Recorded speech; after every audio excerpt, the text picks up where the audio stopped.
Hello, everyone. Hope you're all doing good today, tonight, this morning, whatever it is. Whatever it is, wherever it is you are.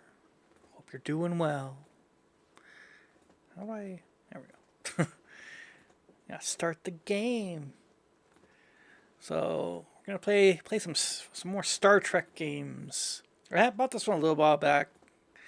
It's apparently made by some devs that that like split off from Telltale. I want to say left Telltale. I mean, I guess they did do that too, but that kind of is a connotation I'm not sure if I want to have. But yeah, it was a Star Trek game. It's kind of, I imagine it's kind of in that vein. So, really story based. Probably not a lot happening. Might have the same kind of beats as a Telltale game. Like, oh, this is like the section where you do QuickTime events. I hate quick. I hope there's no QuickTime events. We'll see. We'll see if there's QuickTime events. If there is, that's gonna be oh, I gotta rate this game out of 10 at minus 5 points for QuickTime events. Okay, so even if you execute the rest of the game flawlessly, you'd still lose 5 points for having QuickTime events. Oh, I hate them so much. Oh, I'm gonna also be a terrible streamer. I'm gonna be right back. I'm gonna go get a drink before I start because I forgot to do that.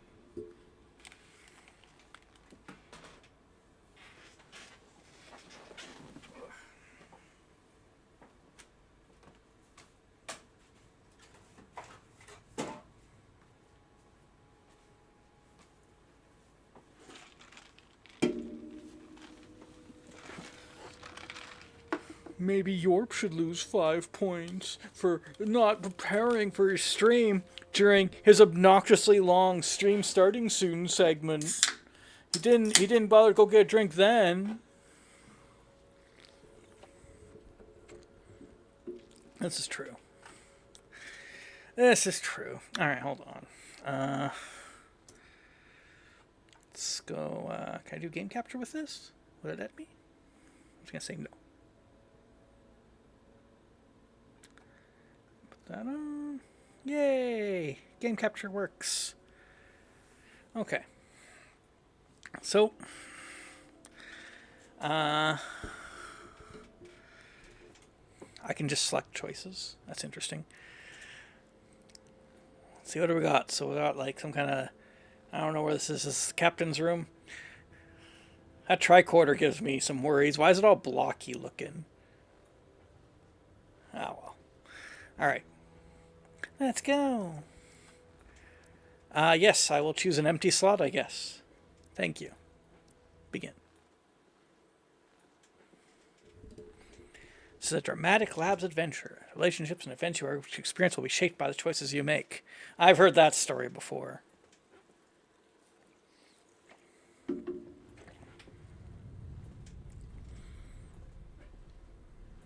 Asteroids. Whoa, those ones collided. Little shadow pod. Captain's log, stardate 57931.4. Crew is restless. After spending too many months piecing our ship back together, we're finally about to venture out on a new mission. Why? And the crew isn't letting this unprecedented ion storm slow them down. Got some tricky weather. They're ready for something different. I know I am. Perhaps more than any of them. Me too. Fortunately, nothing ever stays the same. It's entropy. Nature of the universe. Change is inevitable. And while entropy says order gives way to chaos, in this case, change is good.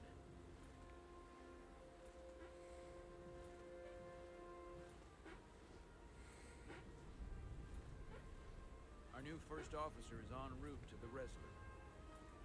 Jara Ryden. I know she'll bring a welcome dose of new blood to the crew. Raiden? Yep. Uh-oh. Uh-oh.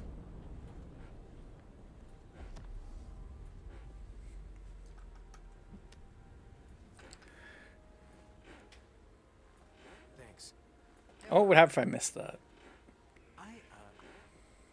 I'm not great with flying. Boy, are you in the wrong career? Are the worst. Yeah. You don't like flying. Yeah. And yet, you joined Starfleet. There's a reason I'm not a pilot. You should try it sometime.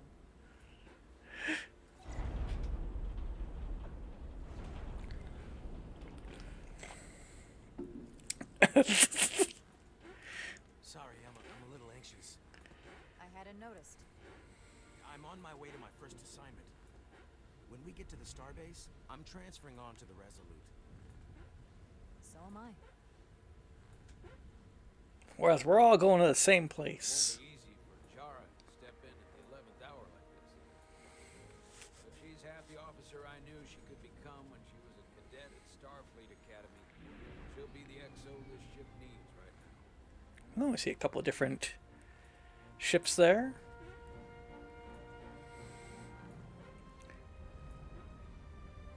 There's a, that's a Constitution on the left. Oh, I can't remember the one that looks like the Enterprise saucer section. Oh, I used to know the names of that. Miranda. It's the Miranda class. Imagine how different this would be in the Kirk era. That one there is, it's the ship that Captain Ransom flew in Voyager, but I can't remember the name of it right now. It's a short-range science vessel. Just imagine the green ladies in the quick time events. The Orion people. Check in at security. Like, I don't know if you've noticed, but there's like uninvestigated things going on in the I can't go back in there. Okay, fine. Got the over shoulder cam here. Can just saunter along. The starbase on the very edge of Federation space. 128. Long way from home now. Whoa. What a view.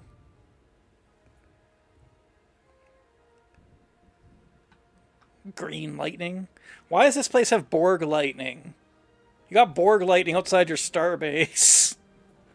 Commander? I'm not usually such a nervous wreck, by the way. I actually did well at the Academy. Oh yeah? Yeah, well, you weren't Have flying. you heard of the Torvalin test? Sounds familiar. It's a tactical simulator that makes the Kobayashi Maru look like a picnic on Pintaris 5. Anyway, I finished in the top 20. Not just in my class. I mean, all time. In the history of the Academy. Very impressive. Really? That's quite impressive. We're all very impressed. It was tough. But you know, I set my mind to it and it paid off. So the Kobayashi Maru means you're supposed to lose. So that test, what, like, are you supposed to lose, like, but it's more dramatic? For a few seconds. Yes. No, I'm too hesitant. You're taking my biometric data? Welcome, Commander Rydek. Wait, you're Jara Rydek? You absolutely crushed the Torvalin test. Yeah. You finished in what, like the top 3? That would be me. Now I'm really... It's an honor to meet you. I don't think I ever played that I one. didn't realize before. I just came off the shuttle and was glad to be on solid ground. Well, now you know. Keep your eyes and ears open and you might pick up on things. I believe Commander Ermod is expecting you. He's in the concourse just ahead. No, I don't think I ever played Starfleet Command. I played, what was it called? The Starfleet Academy ones. I played those ones a little bit. Not much, though.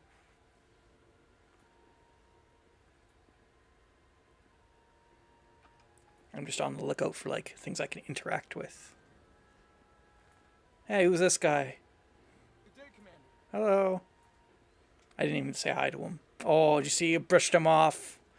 Look, unless you finish in the top 5 of the Torvalin test, I don't want to talk to you. I like the first because I had dynamic campaigns. Oh, that sounds cool. It's basically a Star Trek ship commander. Commander Ermont is a Bolian, so I'm looking for someone with blue skin. Ah, yes. Oh, there he is. Can I just go around? I'll just ask everybody anyway. The lost crewman. Yeah, I'm just... Well, I'm not sure where my departure dock is. Resolute's gonna leave without me. Geez, everybody here is from Resolute. Is leaving from this dock. Oh, you're right. Nerves must be getting to me. Run! Thanks so much, Commander.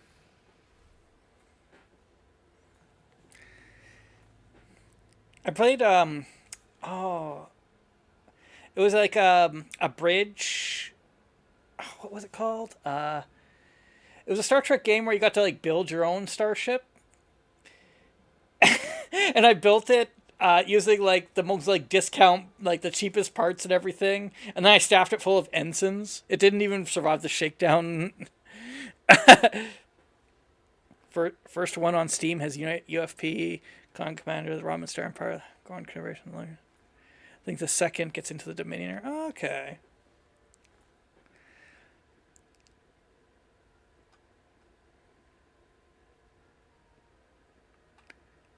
What's this?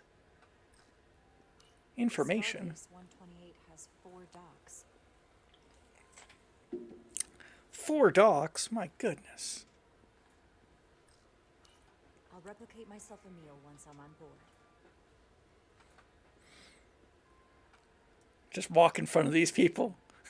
Hey, you said something to them.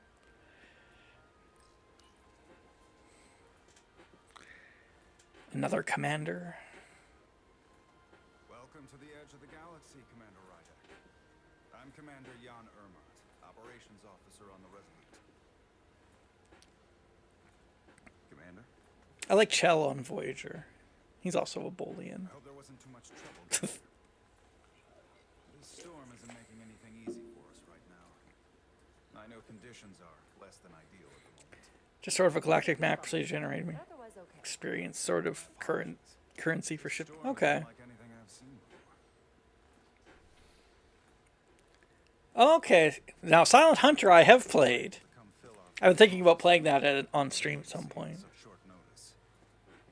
From everything I've read and everything I've heard, we're lucky you were Silent Hunter 3 to be coming specific. from a premier starship. A premier starship. What have you heard? What exactly have you heard about me? First in your class at the Academy. Received the Starfleet Award of Valor during the Dominion War. Most recently, Tactical Officer and Chief of Security on the USS Endeavour. You've done your homework. Like I said, we're very lucky. Wow.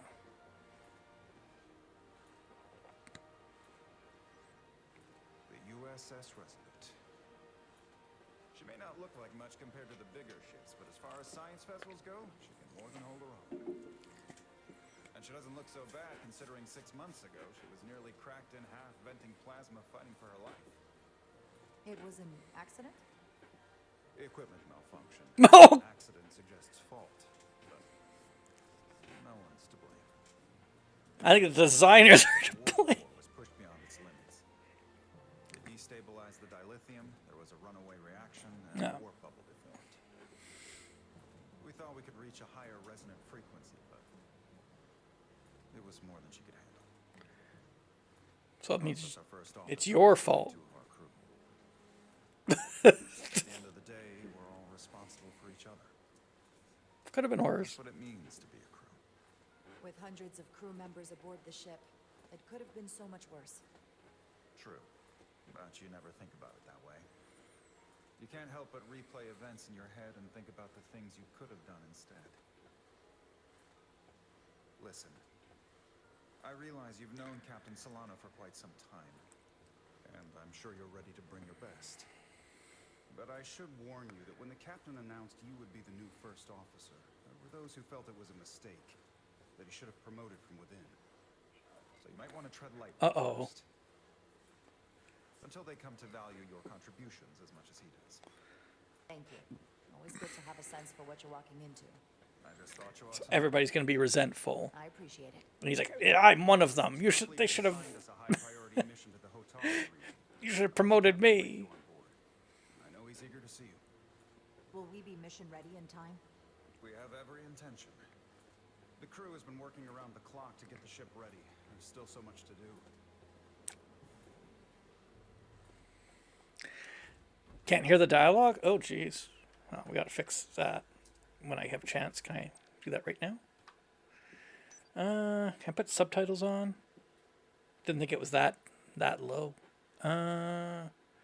Music master, dialogue volumes up. Can I at least put, I'll turn it up in OBS. There.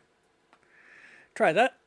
Can we put, have subtitles? Need subtitles. Wish that this was the Boolean barber. Oh, Mott. Yeah. What first-person U-boat game are you talking about? The only one I played that was kind of like that was Iron Wolf. That was a VR one.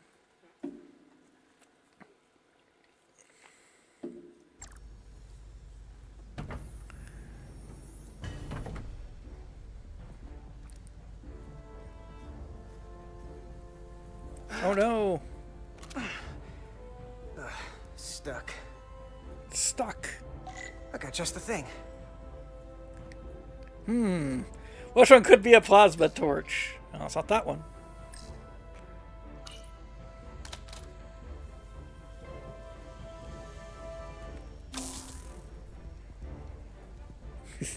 Time to get to business. Oh, I see.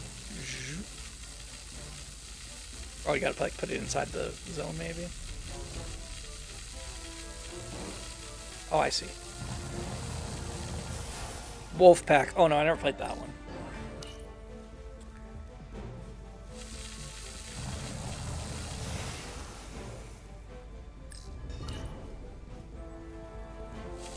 I wonder how this thing got corroded. Is it like, are they leaking oxygen in there in space?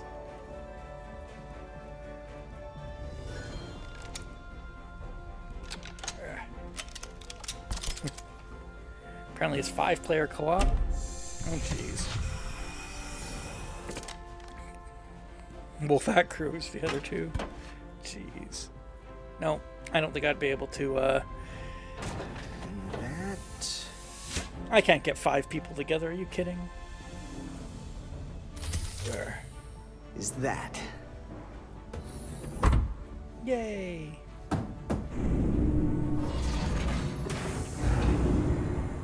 Okay, you can come out now. It's a lot of shuttlecrafts. Jeez. I thought the thing was totally fried.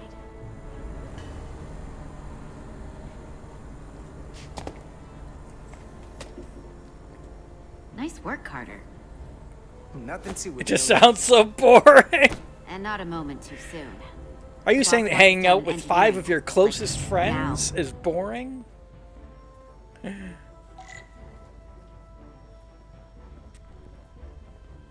It's a lot of shuttlecrafts. Get ready to spend 3 hours calculating torpedo trajectories and fuse timing. It's true. Hey, what are these? A probe? One guy will, the other 4 will wait. Come on. You're assuming that... Oh. I had to put one probe away. Oh, these are heavier than they look. Makes more sense than 0G. He's like, I threw my Carter back out Diaz. already. He's just, look at him, he's just sitting there. What? Good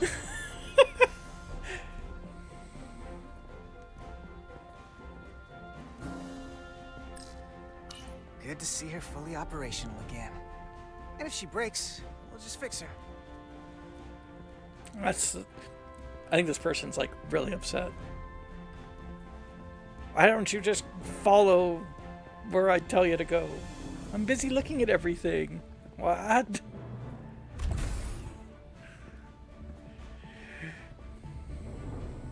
Engineering. I heard the new XO just arrived. Won't be long before we get underway. I just hope whatever Chovak called us down for, it's something good. I can never tell with him. I'd rather not end up degaussing plasma manifolds. Hanging upside down makes me queasy. We could do You and me anything. working together, we can tackle anything he throws at us. Your optimism is positively contagious. That's cute. Looks like we got here before. Lieutenant Commander Chovak. We were just looking for you, Commander. Petty Officers Ed Solar, Diaz.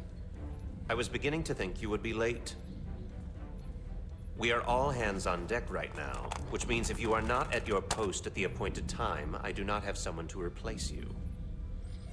A point I have been forced to make to Petty Officer Ed Solar on repeated occasions.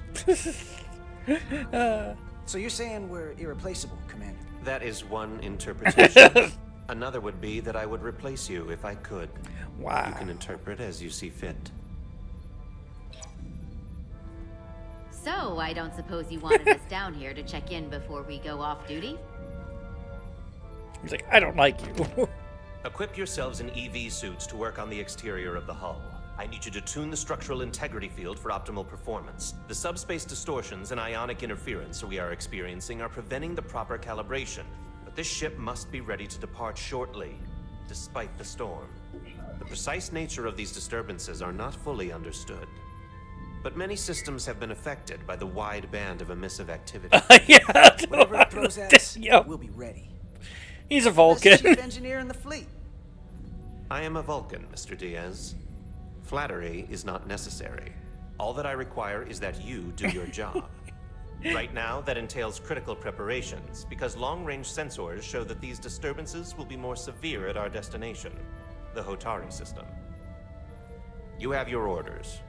Do not delay. Yes, Commander that. Chovak. All hands on I deck. see you were late, but we're in my Vulcan imagination. What's that? All hands on deck. That's what Chovak said. You know what that means? It means this ship isn't ready to go out and the brass know it. Oh no. So they're throwing every warm body at it. And they're going to leave on schedule. Now, you gotta have some faith, Nilly. Starfleet Command wouldn't send us out if we weren't ready. 6 months ago, I probably would have said the same thing. But this isn't just any old refit or any old relaunch. Oh, whoa. Excuse me. That's annoying. I would have Wesley Crusher A walk lot of around new the faces corner. coming on board. Wesley wasn't so It's bad. gotta be tough coming as a replacement. That's for sure. They seem all right. Something that happened 6 months ago while they were off on another ship? Well, that's nothing to hold against them. Yeah, you're right. I guess getting a little new blood on board doesn't hurt. Hold on. Now there's an old face I didn't expect to see again. Hey, Miranda! You weren't gonna leave without me, were you? Miranda, you're here? We thought you were staying on the Adirondack. This Transfer magic came in at the version that last helped minute, so the I extra figured dimensional I'd slow alien down with this his bucket of bolts. imagination. Looks like Yeah, you got back together okay. pretty nicely. I wasn't sure what to expect. I'm gonna take the high Warp road here. infinity. You didn't say that, and welcome you aboard. He's a better diplomat than I am. He still owes me a bottle of Saurian brandy. Don't think I forgot. Oh yeah, it's coming back to me now. Maybe Carter can rustle up that bottle and we can give you a proper welcome. As soon as we wrap up this quick little spacewalk.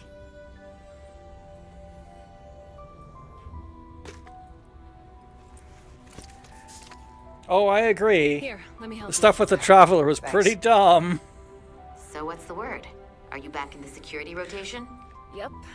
Still running with My the favorite part usual about the suspects. Traveler plot line was that the guy who he was working with was just a flashy con man.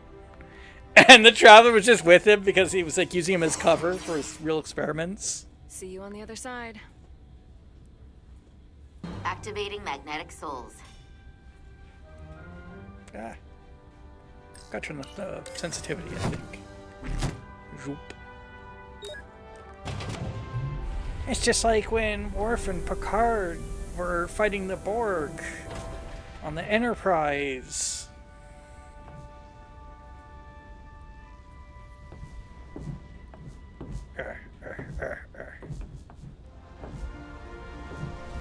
Whee!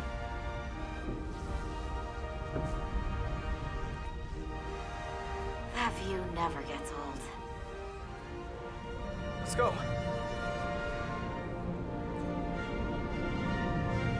That's pretty narrow. Zoom.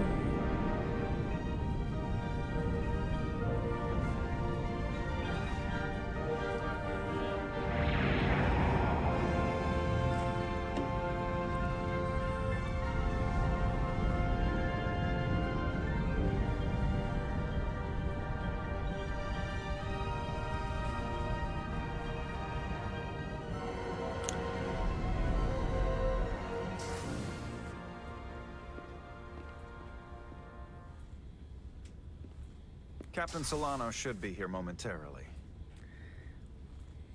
The captain. Here, hold on. I'm going to see if I can turn up the most sensitivity.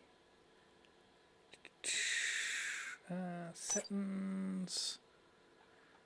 Aim sensitivity. Yeah, turn up to like that. Gotta admit, that's pretty. You'll have to forgive me, I don't know much about Kobleods. Me neither. But my understanding is you need a steady supply of Duridium to keep your cell structure stabilized, or bad things start to happen. And we have plenty of Duridium in sickbay, so there's no risk of running out. Thank you.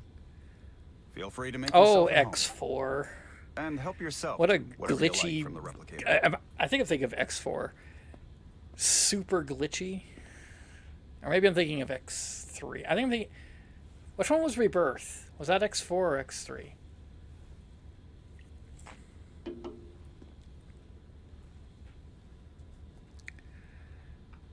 Hey, is this the captain's desk? Let's just look around their stuff. Hey, it's a steam train. I don't know. He's still got a thing for trains. This captain's got my number, man. The warp engines of their day, apparently. They were. It's true. It's got a geode, it's got some seashells, some books. See, is this a bathroom? Oh. Not allowed to go in there. Ooh, fancy. I can't believe he keeps this around. Don't even know where mine is. Jara Rydek. Last time I saw you, it was graduation from the academy. You'd already secured one of the most prestigious assignments possible. Rebirth was one between 3 and 4? Burning Oh, with okay. enough ambition to fuel 7 trips around the Necrid Expanse. It's good to see you again, Captain. I could not be happier Necrid to have Expanse you is on in the Resolute. Delta Regret is Quadrant. that we couldn't provide you with a warmer welcome. The arrival of a first officer to her new ship deserves a bit of fanfare. But unfortunately, we've had our hands full. How far are you in the story? We're just starting. That would be totally unnecessary. I don't need any pomp and circumstance. You've been here all of 5 minutes, and already you're trying to make us more efficient. I like it. That's what the Exo's job is. As I'm sure you've heard, we've had a rough go of it these last 6 months. The ship suffered some damage, but not nearly as much as the crew. I heard that you had an equipment malfunction. Is that what they're calling it? No, This is that's- honestly all a that's big just someone being letdown. generous. If anything, it was a leadership malfunction. We were on the verge of a major scientific breakthrough. A quantum leap forward in warp core technology. 10,000 teradynes per second. The ability to travel at a sustained rate of speed longer and faster than we ever dreamed. What would have been the crowning achievement of my career. Right there. Within our grasp. Until it all went so horribly wrong.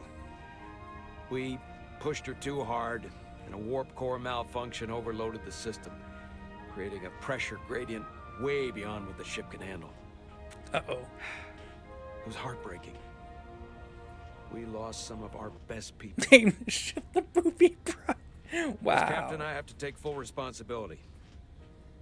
It was my decision to make, and I have to live with the consequences. You have to look to the future. You can't dwell on the past. Yeah, these On captains. things you can't change. He's a villain. There's nothing that can be done about it now. In my defense, I will say Spoof I might have on the avoided the whole Enterprise. ordeal Yeah. if my senior staff had been willing to trust me. There was a lot of pushback from my former XO. And I think that cost me his confidence. And now I he's don't want dead. the phony punches. Certainly not on my account. But once we decide on a course of action, I need everyone to fully commit to the mission. It's because he's not the Short of captain that, of the Enterprise. He just can't won't expect work. work. And that's when things start to go sideways. Whether I agree or disagree, I can promise that I'll be honest to a fault. Good. That's exactly what I'm Booby looking for. Fries is the name of the ship. But The at Star end Trek of the day, spoof it book has to Star be my Wreck. call. Look, I'll be blunt. We can't afford another mistake. Or at least I can't. Uh-oh. I feel like my career is hanging in the balance here. The Admiral's he's getting a talking We need a to. win. Admiral Satie wants to fire him. Restore the crew's confidence. I understand. On a more positive note, Starfleet has tasked us with what they're calling a mission of the highest priority. Escorting a senior diplomat to Hotari space. That's nice. Two previously peaceful and otherwise non-aggressive civilizations now find themselves on the brink of all-out He's war. desperate. He'll be a liability. So it's a peacekeeping mission. I see it as a golden opportunity to not only prove what the Resolute and her crew are truly capable of, but also a mission for which we're uniquely qualified. This ionic storm. Our long-range sensors suggest it's several orders of magnitude stronger than anything on record. A total anomaly like nothing we've seen before. And you'll never guess where it leads. Hatari. Exactly. Very nearly in the precise location where we're headed. Where I imagine the interference will be exponentially greater. But the diplomat will brief us on the details at the rendezvous. Who is the senior diplomat we're escorting? That I don't know. Starfleet hasn't said. But I don't want to get ahead of myself. That's not I sus at expect all. we'll have some rough sledding when we arrive, so I need you to prepare the crew for the worst.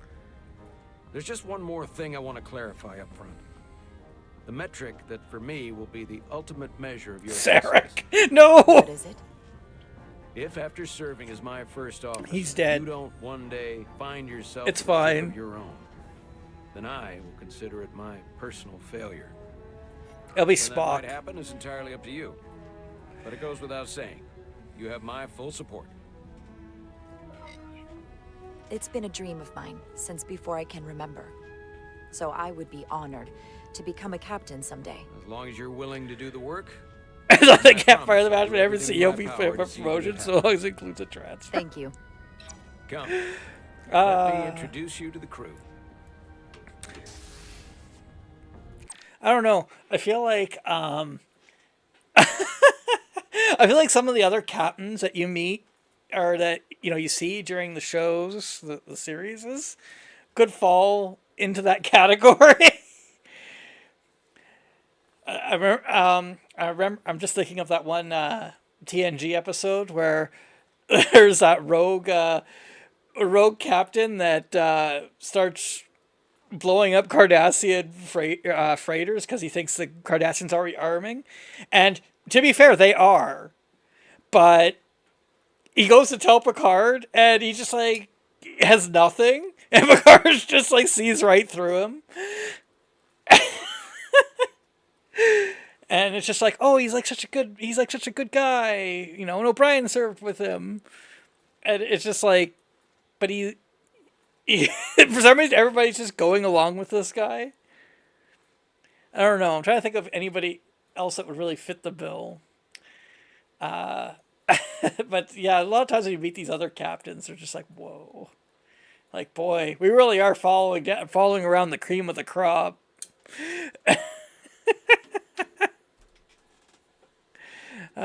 Oh, no. He just left me in there.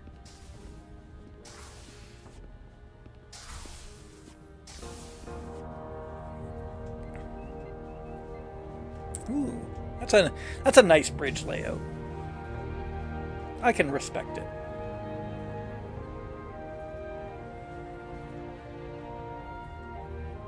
Everyone, if I could have your attention for a moment. I'd like to introduce Commander Jara Rydek, our new first officer. And they're all just like, whoa, Some I quick hope you don't introductions. have the same thing happen Lieutenant to you as Handar, that our last helmsman, guy. One of the best in the business. One of. Well, what he lacks in humility, he more than makes up for in ability. A pleasure to meet you, Commander. Likewise. Next, we have Commander Westbrook, our chief science officer. I've come to rely on his expert counsel on a regular basis. Pleasure. Commander Rydek, it is such an honor to meet you. You're This is speaking our out of tactical turn. officer, Lieutenant Bedrosian, who's been looking forward to meeting you for about as long as I can remember. I've been following your career for quite some time. And I look forward to learning as much as I can from you. That's very kind of you to say.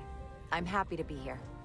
Well, I have to admit, one of the reasons I've followed your career is because you're part Kobliad. Because of what you've overcome. Captain Rod. Starfleet stands up for people who can't That's what I defend need. themselves, and you were one of those people once. But since then, you've done so much to protect others who need it. I really admire that. So, you've been something of an inspiration to me. Not that I've done anything close to what you've done, but you definitely set a standard to strive for. I don't know what to say. That's incredibly flattering, thank you. I hope someday I can follow in your Stop footsteps. schmoozing. I'm sure you will. And then, of course, you've already met Commander Ermont. Please, do everything you can to make Commander Rydek feel at home here. I'll be on the starbase. I have an urgent meeting with the starbase commander to get our authorization to get underway. If they drag their feet any longer, we won't make our rendezvous. The bridge is yours.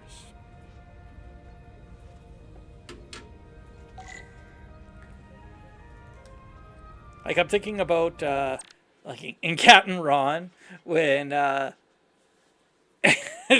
sailing to San Juan, and then, they don't know where they are, like, they got lost. And then he's like, I got good news. What's the good news? When we left, we had just enough gas to make it to San Juan. Right. And we are out of gas! She's like, I'll be right back when you get another drink.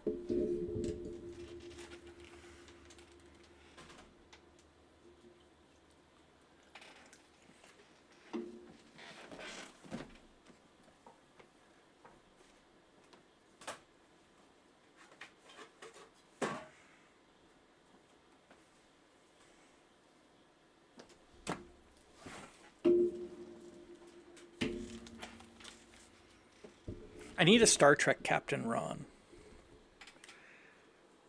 Captain Ronald. It'd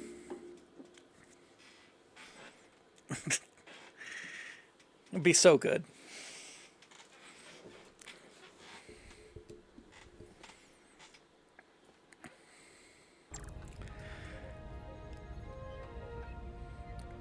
Oh. Gotta do command things now.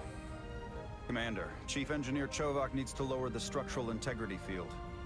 He's sent a crew out to recalibrate the emitters in response to the danger posed by the storm. We just need your go-ahead. Yeah, okay. Permission granted. Lowering structural integrity field, now. Entering maintenance mode. Condition blue. Blue? The storm is getting worse. Uh-oh. Looks like they turned off the SIF. Great. Let's get to that emitter.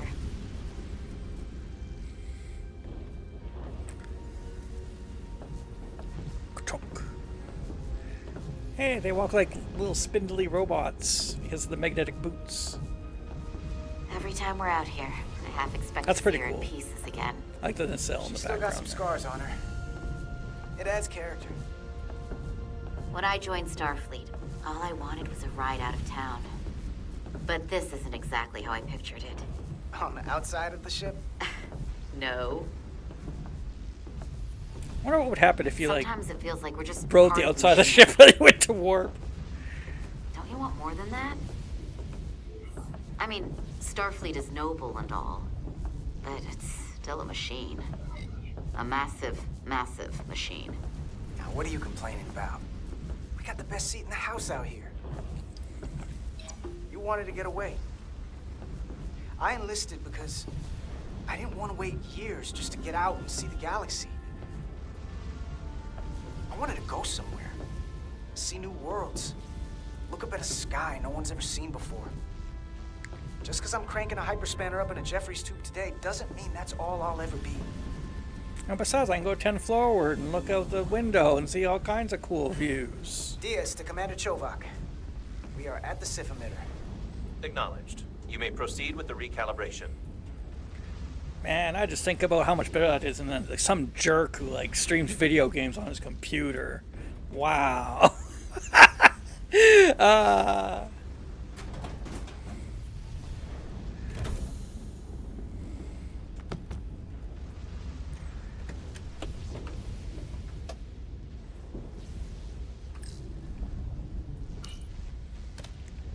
Got my fancy toolbox. Beginning recalibration.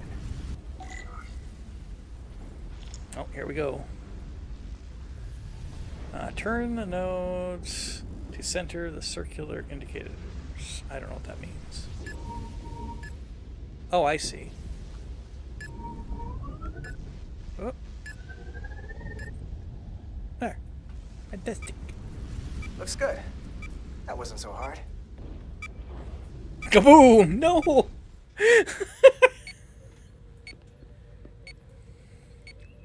There's a blinking light here. Commander Westbrook, right? Chief Science Officer. You remembered my name and my rank. Impressive. Played some pretty sick Yes, memory I'm games. the Chief Science Officer, and I have the on the dubious way honor here. of being the most senior officer on this bridge. I know this ship inside and out. Better than just about anyone. What a very impressive list of credentials. This is a research and discovery ship, first and foremost. Now with a former tactical officer as its new first officer. Wow. I'm curious, though. A Kobliad, or half in your case, is an odd choice for first officer, given your vulnerable condition. Oh, just a little bit of space racism. But if, as an example, we found ourselves in a hostile situation, and you were suddenly incapacitated because you needed an infusion, what would happen then? Yeah. You'd leave Captain Solano without an XO. Granted, that would be a worst-case scenario. In my entire career, it's never been an issue, or caused the slightest problem. And I don't expect this to be any different. I was just curious, that's all. Imagine saying that to like a diabetic or Listen, something. Can I be blunt, Commander? I see no reason to stop now. Yeah. Commander Sutherland, Sure. your predecessor, was one of the best first officers in all of Starfleet. And now he's dead. His record was impeccable and his reputation was without equal. I mean no disrespect, but the shoes you're stepping into are almost impossible to fill. He was loved by the crew. And he was one of my closest friends. Hey, we just met. You might like me after you get to know me. They say familiarity breeds contempt. Who knows? Ah. Seeing as Captain Solano is on the starbase, let me give you an update on this ion storm we're flying into. It's unusual, unlike anything I've ever seen. At the moment, I can't tell you if the Resolute will shrug it off or if we're putting ourselves at risk. However, if we learn more about its patterns, its nature, we can come up with a scientific countermeasure. Hey, your console's beeping at Just you. a moment. It's really beeping at you now. Uh-oh. Everybody's consoles are beeping at them. We've got a massive energy wave Uh-oh. inbound. On screen. Oh no. Is that the Nexus? Tracing its trajectory. Starbase docking clamps are holding. The storm's emissions are fluctuating, coming in waves. And if my projections are right, we're about to get hit by a wide-band burst of ionic energy. Like a tsunami. Uh-oh. I'm reading power abnormalities all over the ship. Yeah. Red alert. Aye. Hostile anomaly. Evacuating main gangway and retracting. Putting sensor visualization on screen. With the structural integrity field shut down, we can't take a direct hit. Time to impact. 1 minute. Shield systems are severely impacted. We have limited protection. I need every available solution. What are our options? We can weaken the impact of the storm with a deflector pulse. There's a better way. I'm sending all auxiliary power to the deflector dish. Send the aux power to the shields. We can't reactivate the entire shield bubble, but it's a directional threat. So we can orient all we have towards the wave. You have to believe me. We only get one shot at this. We can't afford to get it wrong. That's Put right. the shields. Which is why we need to send power to our shields. Adrosian, get those shields up. Rerouting power to shields. Stand by. I need a heading. We've only got one shot. Understood. On my command. Oh. Heading locked. Raise shields.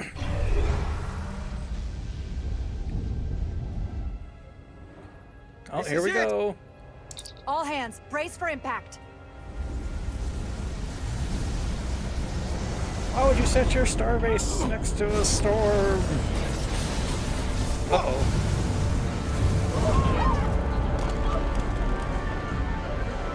Uh-oh.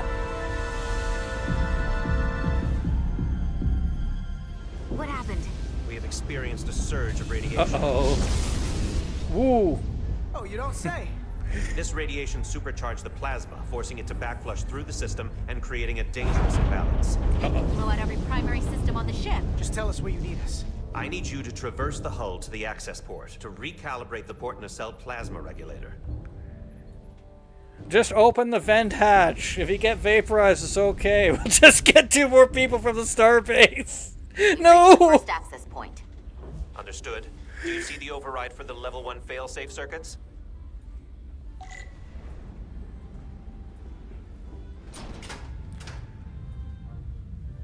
Affirmative.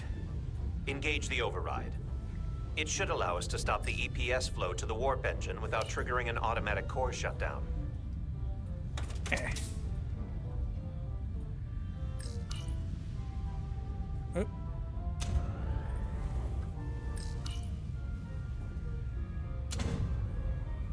Failsafe override engaged. Yay. Are you sure? I am registering some crosstalk in the bypass circuit. We need to route the signals so they don't interfere with each other.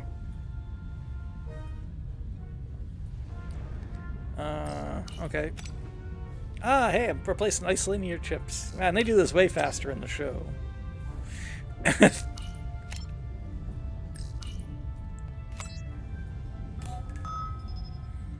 Diaz to Resolute. The failsafes are temporarily disabled. Moving on to the EPS regulator. Heads up, Carter. What is that? One of the discharges coalesced. Uh-oh.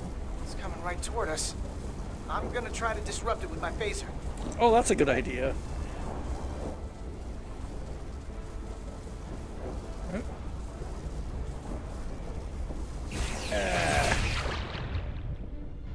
Okay. So we gotta climb up the pylon. Not that there's really an up, but, you know.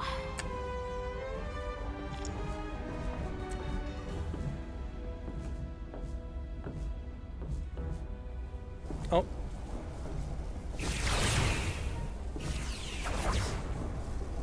All kinds of these things. Ugh.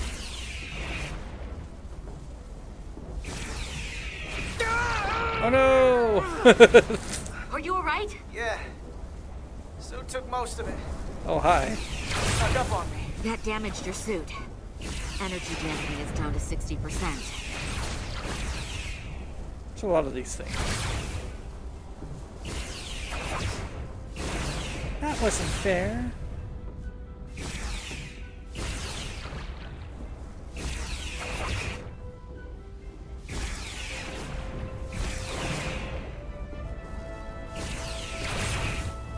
Ooh.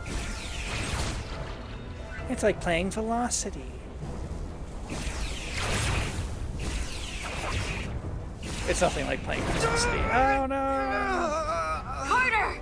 That hurt. Do not get hit again.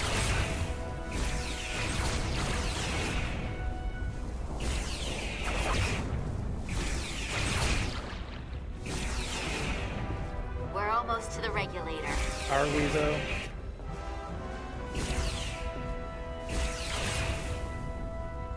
It's hard to tell where those things are going to show up.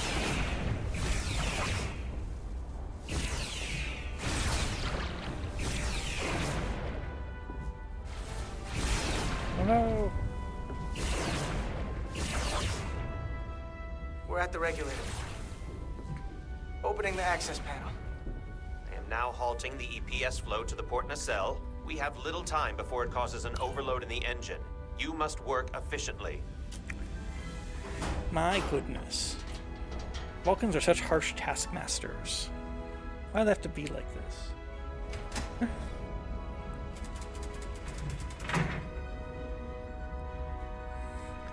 You know, it makes you wonder, like, are all Vulcans, like, secretly racist? Like, got Captain Sulak guy, Sovok, like the Captain Sovok guy on DS9?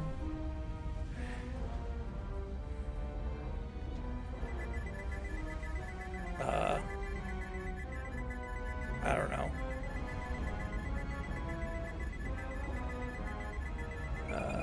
Oh, I see. Okay.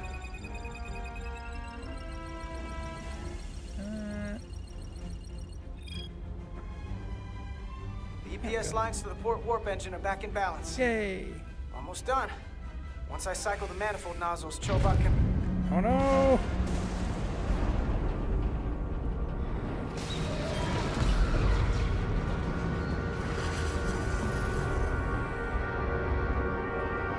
Uh-oh.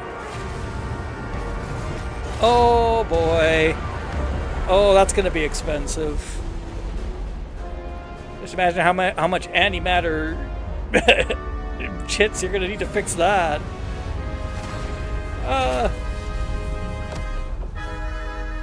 Get down! Diaz to bridge.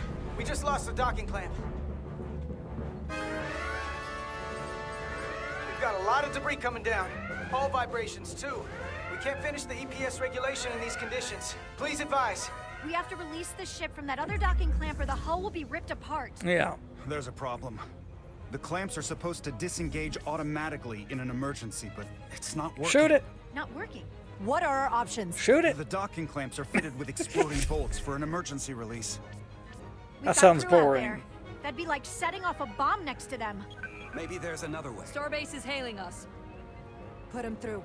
Resolute, the remaining mooring arm is failing. You need to figured disengage that from out. the starbase now. The damage to the station will be catastrophic.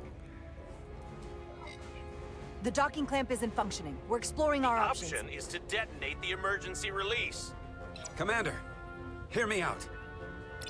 Reverse the polarity of the hull, which theoretically will repel the docking clamps. And repel the engineering crew right off the hull into the storm. This is Captain Solano. Put me on screen. Go ahead. Captain, we have a situation. Commander, what are you doing? Blow the bolts on the docking clamp. The captain doesn't know the whole story. I'm giving you an order. Jara? Captain, you brought me here because you trusted me. Can you trust me now? You better be sure you make the right decision. The captain made himself quite clear. They're gonna get hammered with debris out there. Reverse the polarity. There is protocol.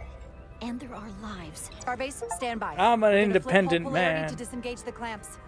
Yes, I disobeyed a direct order. I'm getting started good. This is Acting Captain Jara Rydek.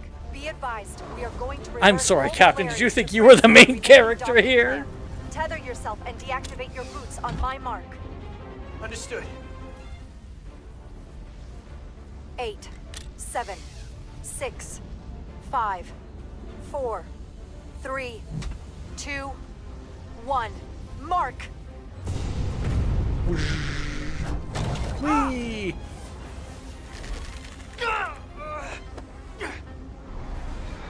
Whoa. Grab my hand. Whoa. I got you. Thank you. Uh-oh. Plasma imbalance is reaching critical condition. We are moments from primary system failure. I got it.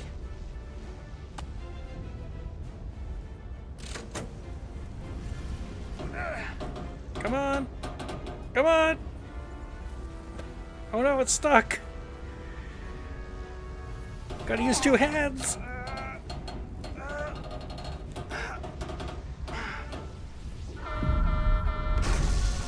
Uh-oh.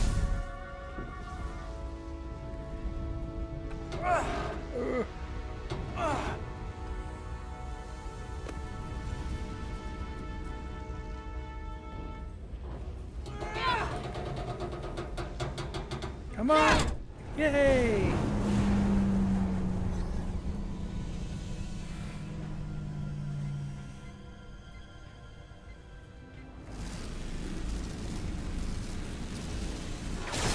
Uh-oh. Look out! Ooh!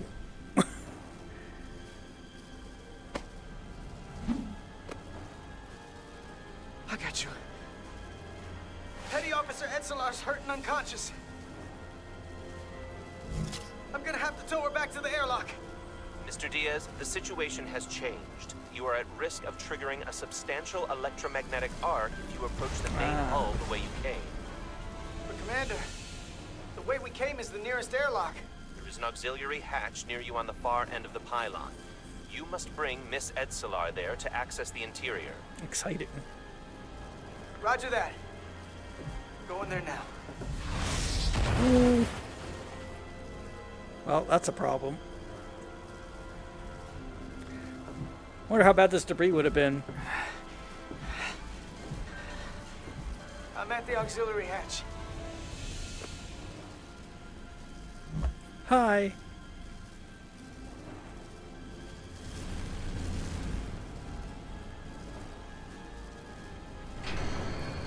Open it up.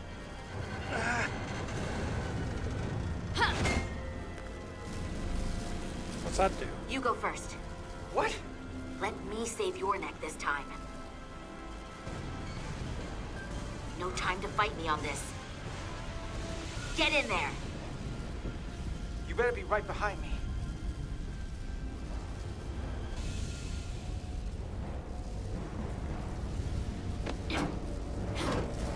Yeah. Oh no! Oh no! Well,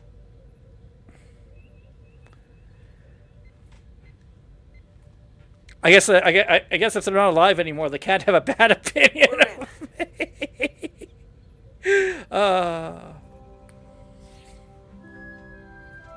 They're safe, bringing the SIF fully online. Do it.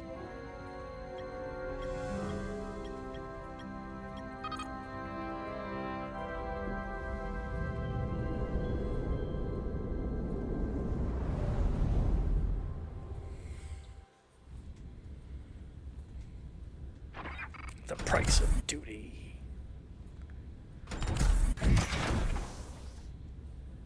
Carter! I'm okay. I'm okay. But Edselar... Here, let me help you.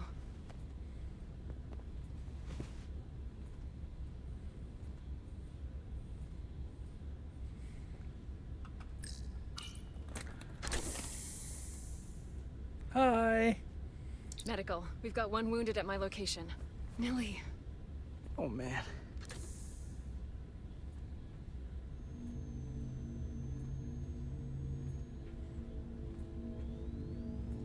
You almost never see those We'll things see in you the at show. sickbay. Little hover beds.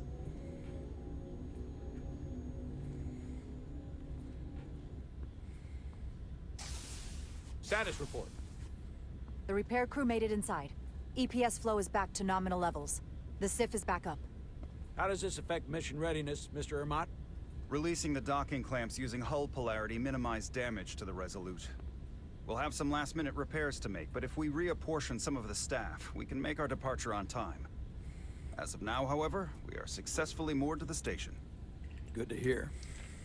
Send updates to my ready room. Commander Rydek, with me. I'm mad that you didn't blow up the locks as I requested.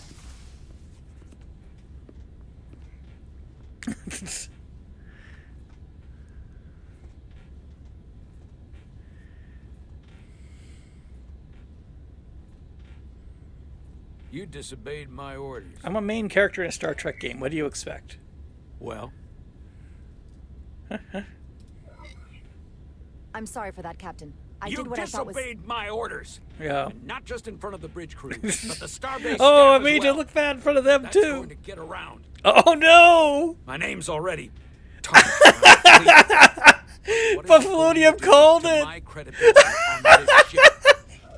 From the top to the bottom. Bridge to lower decks. Captain, I told you I'd be honest, so here it is. Maybe I shouldn't have disobeyed a direct order, but you were wrong. You weren't on board, and you didn't have all the information. So I made the right decision for the ship. If you're worried about your credibility, put your ego aside and trust your crew. Trust me. You might have won some fans on the bridge with that stuff, but not He feels threatened. Lieutenant Commander Chovak has already bent my ear. I'm sure he doesn't take it personally. He'll get over it in time. Mr. Chovak is more complicated than he would want to admit. He was hoping it goes to you guys and get greased.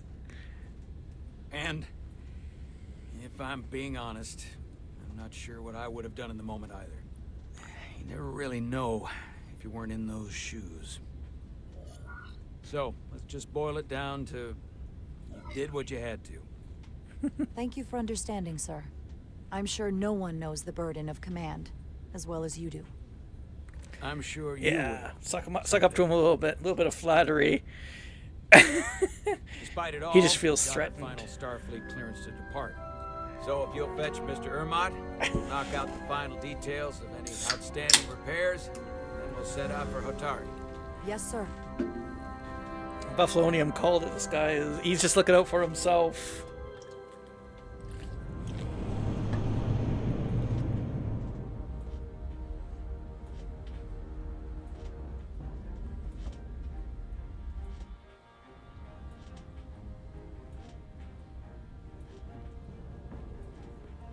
I have to go around and inspect all these consoles. Did you see the new All Voyager departments Tread game? reporting Looks like full it was mission fun. readiness. Yeah, actually played it on We've stream got our full complement on board. like a week ago. This is my favorite moment, right now. The start of a new Still mission waiting is for it to come always out, full but of possibility. I played the demo. The Orion Syndicate could sell it as a drug. Don't let the Admiralty hear you say that.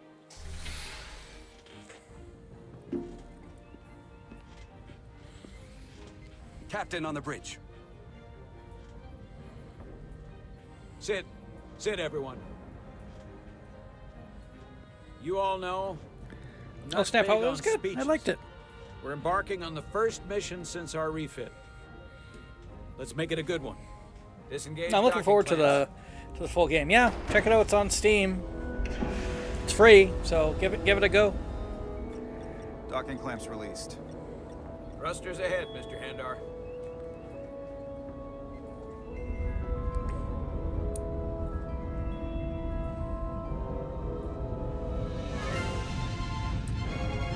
Whee! Here we go. A brand new adventure. Oh my god.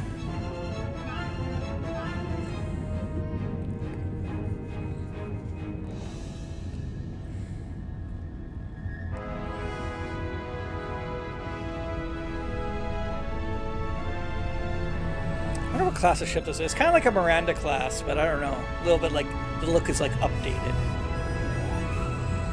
That should do it. Set a course for the Hotari system. Prepare to go to Warp 8. Aye, Captain. Warp You know what? 8. You take this one. This is like I didn't think this was like an emergency mission. I think we're supposed to say like Warp 6. You gotta say engage. That's the Star Engage. Trek thing.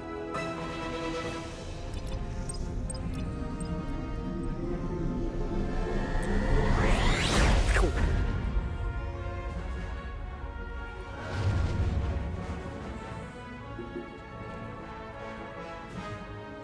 Simple, but effective.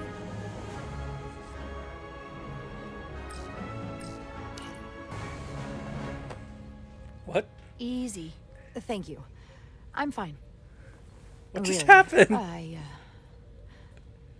You don't look so good. I had a few to drink. That was a rough command. I think I'm running low on my drugs.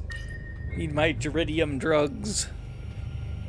I have to get to sickbay. Go.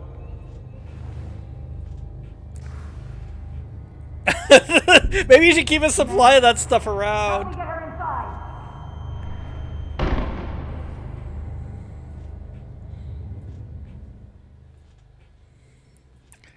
Just proving that racist, right?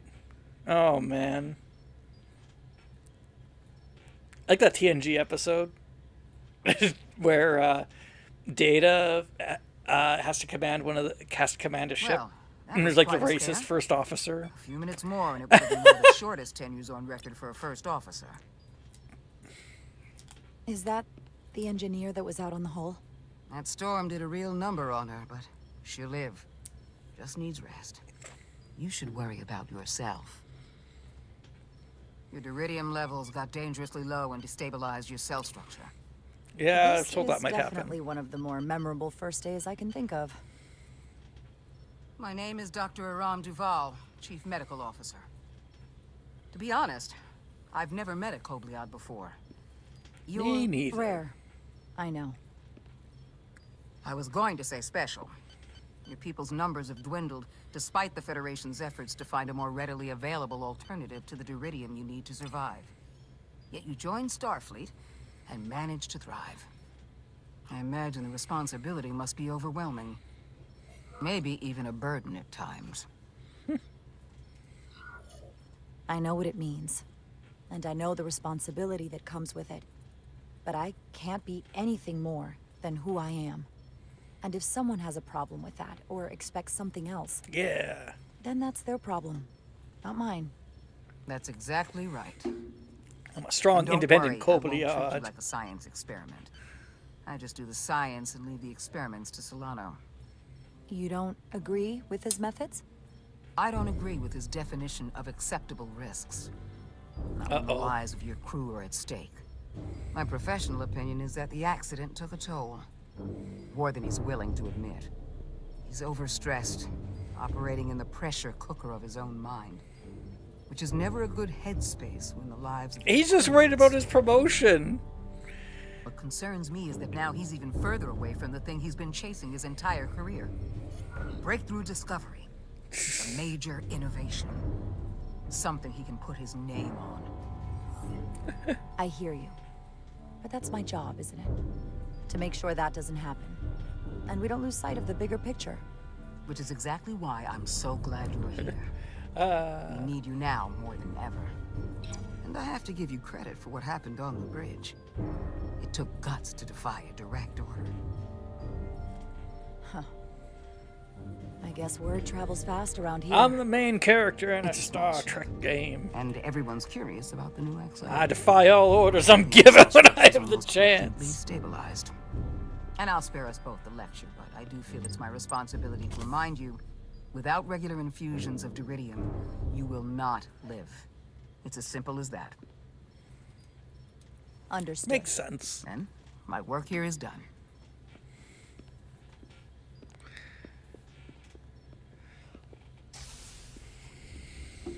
Lieutenant Bedrosian. I came to see if you were okay. We were My all number pretty one worried fan. on the bridge. No one knew what was happening. I'm feeling much better. Thank you. It's just part of who I am. You don't have to explain to me. I understand. Do you, though? I'm just glad you're okay. You trusted me earlier with the shields, and I appreciated that. I want you to know that I have your back. Thank you. Good. When the eventual mutiny comes, we'll be ready for him. That captain, he's just out for himself. He'd put this whole crew in the grinder if it meant that he got a big promotion. He wants to become one of those scheming admirals. Complete the diagnostic sequence, and this shuttle will be cleared for service. Yes, sir. He wants to follow in the Storm footsteps Hotari of region will interfere Admiral with our Nechayev. transporters. So we need all available shuttlecraft in working order. I enjoy watching this play. There's so many options to choose from. Excuse me, Commander Trovok. Petty Officer Maris, I will leave you to your work. Now, this Trovok guy, I don't know about him either. I stopped by sickbay and saw Nilly. I figured you'd want to know.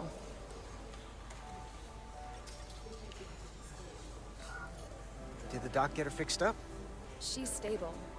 But there's something about the storm's radiation that's making it hard to heal the The energy eyebrows. burns. That doesn't sound good. She's toughing it out. Dr. Duval said she'll be back on duty soon, though. Come on. I have to run the final diagnostic. The Melville. I can't stay long. I'm gonna do some I've got whale a long hunting in to-do this shit. list before we get to Hotari, and things are piling on faster than I can check them off. We're making all our last-minute checks in security, too. Well, nothing's ever 100%. But we'll be good to go. And if you wait until you are ready, it's probably too late. Which is why I didn't want to wait for just the right time. I had a chance to think about this while I was away. What? Then you and Nilly almost got killed out on the hull. And I thought it was important that I just come out and tell you. Instead of tiptoeing around it. Or worse.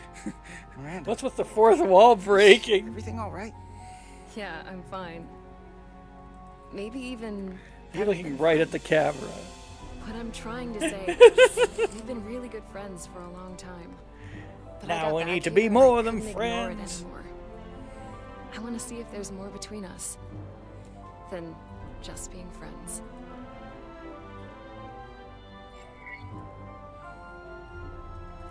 Haha. You don't have to explain. Sure. Why not? Let's have a I feel the romance. same way. There is something between us.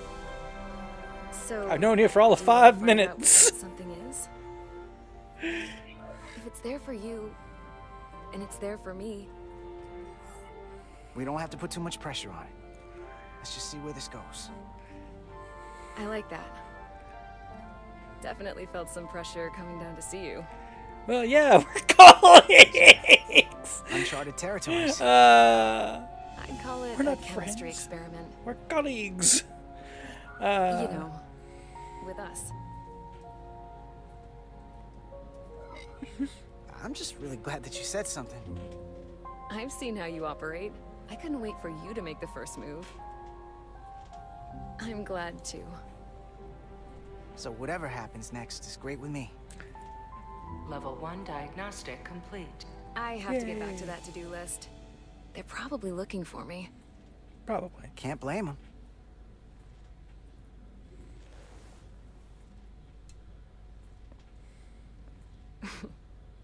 I'll be seeing you. Yay, romance.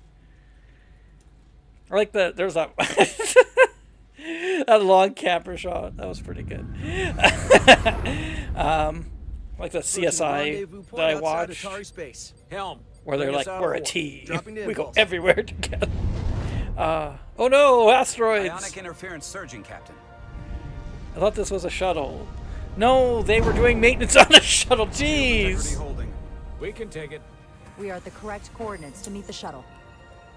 Commander Rydek, find us our diplomat, if you will. Aye, Captain. Let's reduce the noise. Let's see. Filter out environmental signals. Oh, I can manually tune asteroids. what's left for Federation signal types.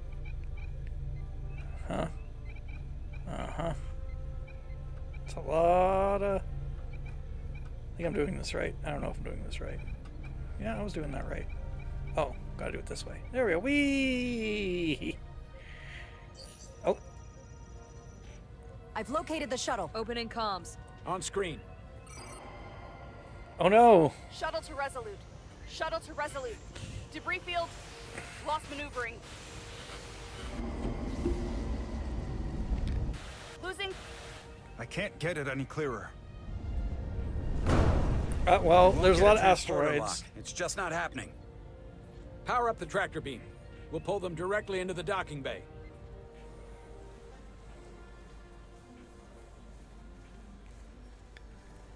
Diaz, you good to run the tractor emitter? Yes, sir. Sure. I know how to do that. I do that lots of Come on, times. Don't worry. Look what you did with that Bose. First thing, lock onto the shuttle and stabilize the rotation. Uh-huh. Yeah, yeah. Oh, there we go. There we go. Zoop. The Grayson. Oh, hey, it's from the USS Excelsior. Isn't that Sulu's ship? We're pulling in debris. I'm on it.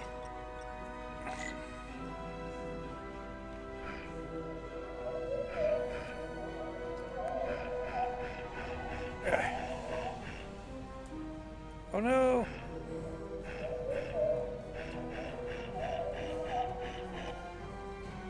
Oh no.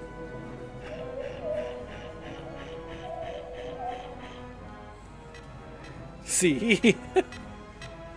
Uh-oh. Look, that's where he even has a big mouth on it. It's gonna take you. Diaz, the bridge. There's a large piece of debris headed for the shuttle. The tractor Shoot beam it. can't handle it. Can our shields take it? I believe so. Commander Rydek, plot an intercept course. On it. Okay.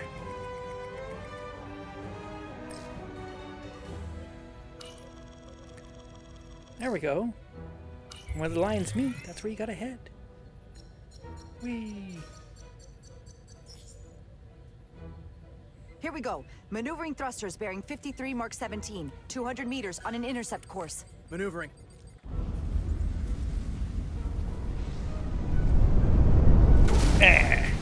Got it. Whoa! Someone's working hard on the bridge.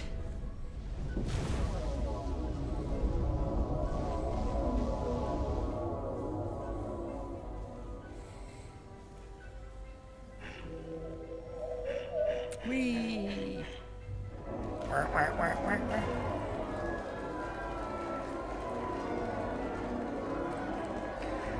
They're not clapping because I brought the shuttle in. It's because I was playing Asteroids on the side monitor. And I just beat my high score. I'm like, woo! Yeah, go! You did it! We got the shuttlecraft on board.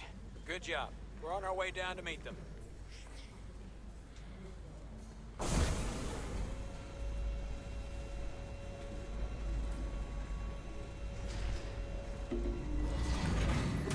Terra firma, so to speak. Ambassador Spock. I knew it was gonna be Spock!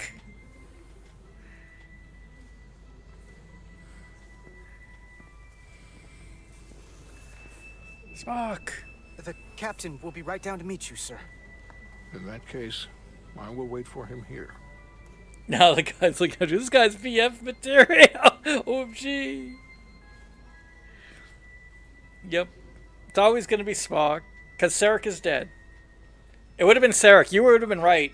You would have called it if Sarek was still alive. Apologies for the landing, Ambassador. I was operating the tractor beam, sir. I take responsibility. It was my fault I saved your It life. was the smoothest part of our journey. Your artistry with a tractor beam is commendable.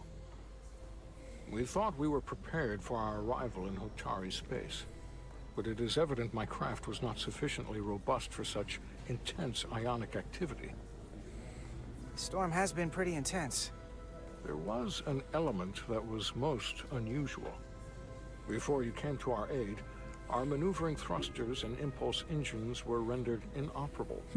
So we attempted a short traversal at warp speed, only to find that we could not achieve warp at all, even though our diagnostics computer showed no faults or anomalies. What do you make of that? When all indications say that warp speed is possible, but in practice, we find it is not. Well, onboard diagnostics can be wrong. I can take a closer look at your shuttle systems to get to the bottom of it. I would appreciate that. Take readings, rule it out. run some additional diagnostic checks. Omega! and we'll get to the bottom of this. Yeah. Psychological. Oh no! Officer. Carter Diaz. I think the Hatari are making Omega particles over there. Ambassador Spock. Excuse me. I'm honored to have you aboard. I'd like to get right to it. We're already behind. See how the captain just brushed us aside? Whatever. We don't care about you. You're not important to my career. That captain, he's like the prototypical scheming admiral, man. I don't trust him. I think he's up to no good.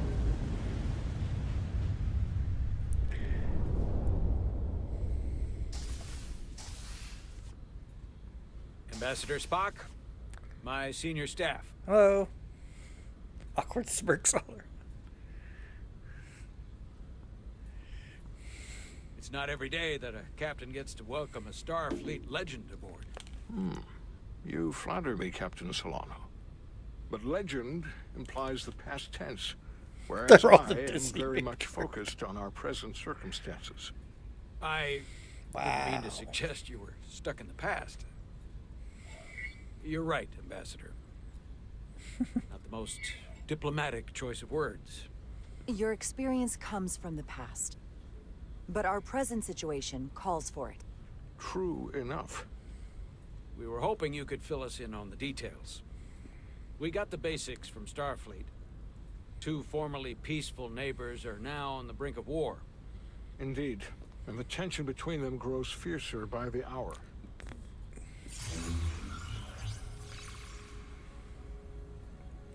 Okay.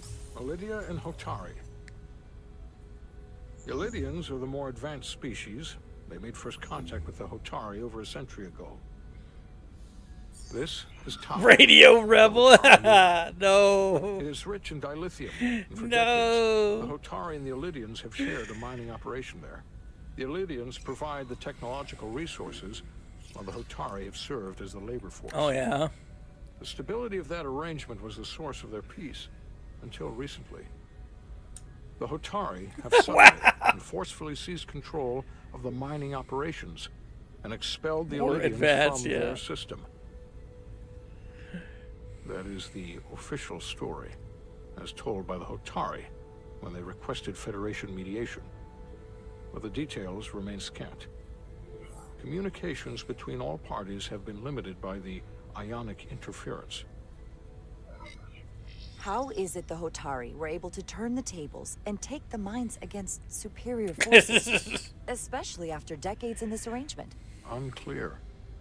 The answer to that question may be the key to a new, lasting peace, and one that I hope we can uncover during these negotiations.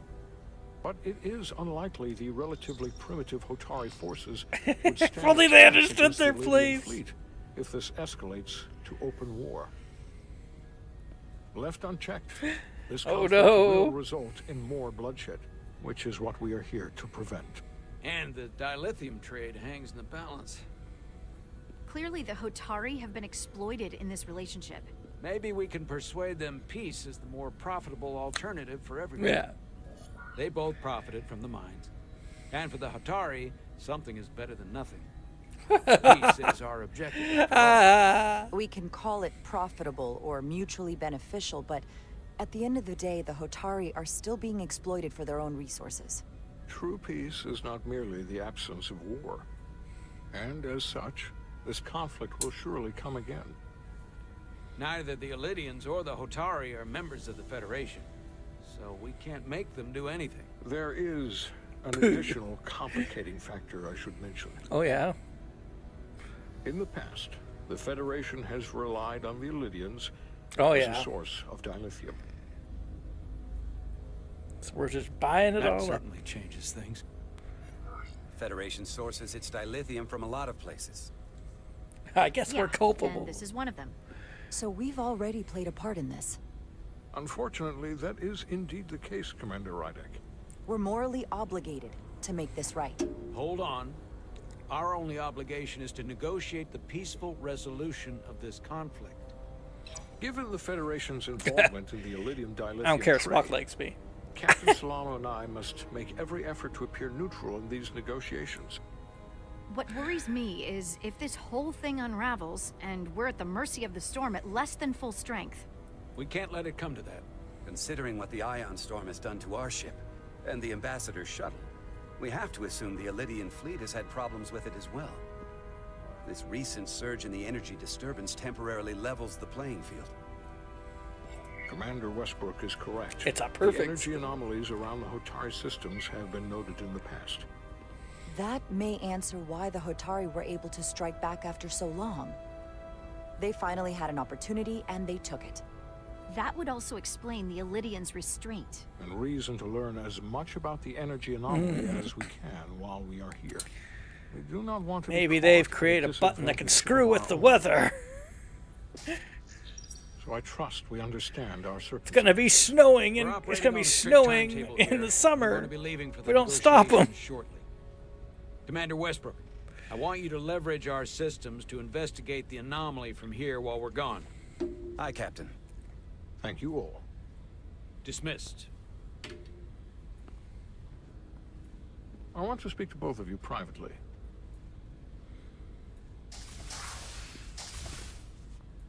Ambassador Spock, I'd like to make a formal introduction.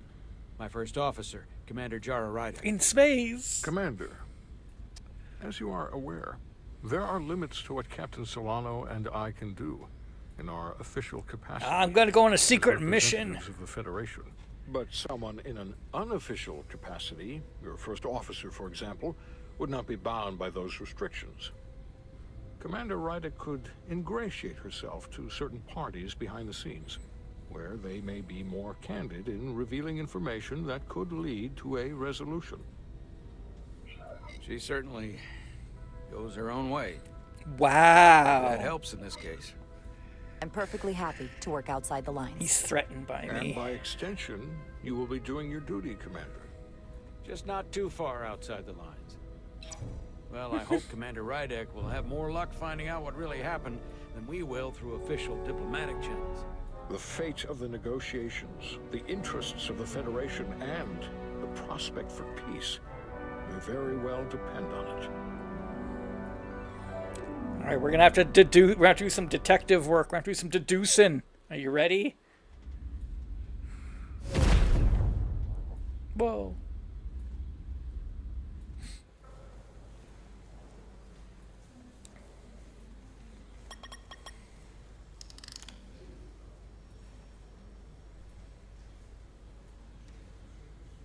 Mr. Diaz, I understand you have already discussed the warp drive failure with Ambassador Spock? I have. It is imperative that the Ambassador's shuttle be flight ready. I need you both to ascertain the root cause of the system failures he encountered. I'm surprised, Commander. I thought you would have wanted to work on Ambassador Spock's shuttle yourself. I respect the Ambassador and his many accomplishments, but I do not derive any satisfaction from interacting with his shuttle as if it were somehow transubstantiated through its association with him. Especially when I have the entirety of this starship to concern myself with. I am not the chief engineer of this shuttlecraft. The Ambassador asked me to take a look, and I'm ready to crack this thing open. Good. You could learn from Mr. Diaz's focus. Yeah. I'll take notes. Then I will leave you to it. Make note of any abnormalities in your report. Carry on. One nice thing about Vulcans. Chovak is the only person who didn't look at this and treat me like I was something to pity.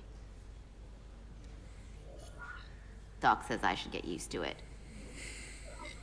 Doesn't mean I want to be reminded of it every minute of the day.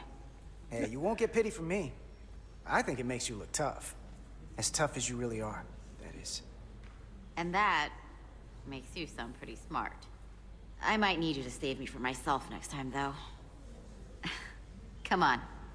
Let's get to the bottom of this.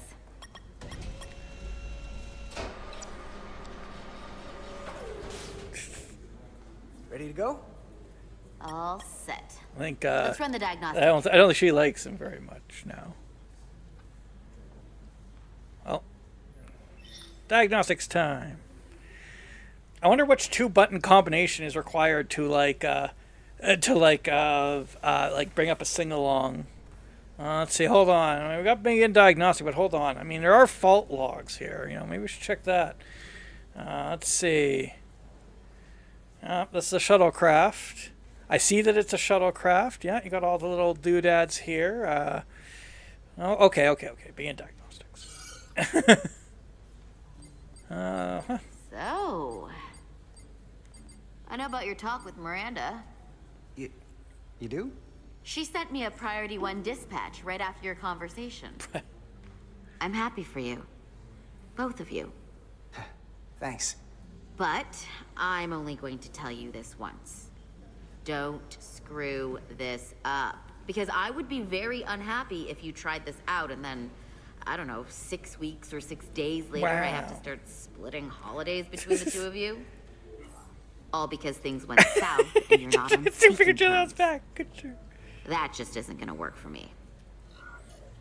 You really don't believe in me, huh? It's not you. Or her. Just running the numbers, and things don't work out more often than they do. It's true. I like my friends, and I like our group. I don't want to lose that. Is that thing done? Yeah, it's wrapping up. Let's see. The relays along the primary EPS are blown. The backup relays are all intact.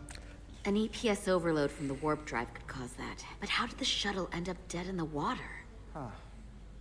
Well, maybe the ship's data recorder can tell us something. Ah. I can't click it. I can't click buttons. Okay. Ugh, teen drama. Get to work. Here. Oh. They were only about 8 minutes from their plotted warp point. No faults, just those warnings. What are they? I'm gonna get out my Google.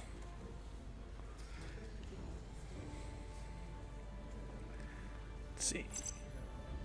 Warp field inversion? Warp field became inverted suddenly. Interesting. I've seen this happen when the center warp coil cracks.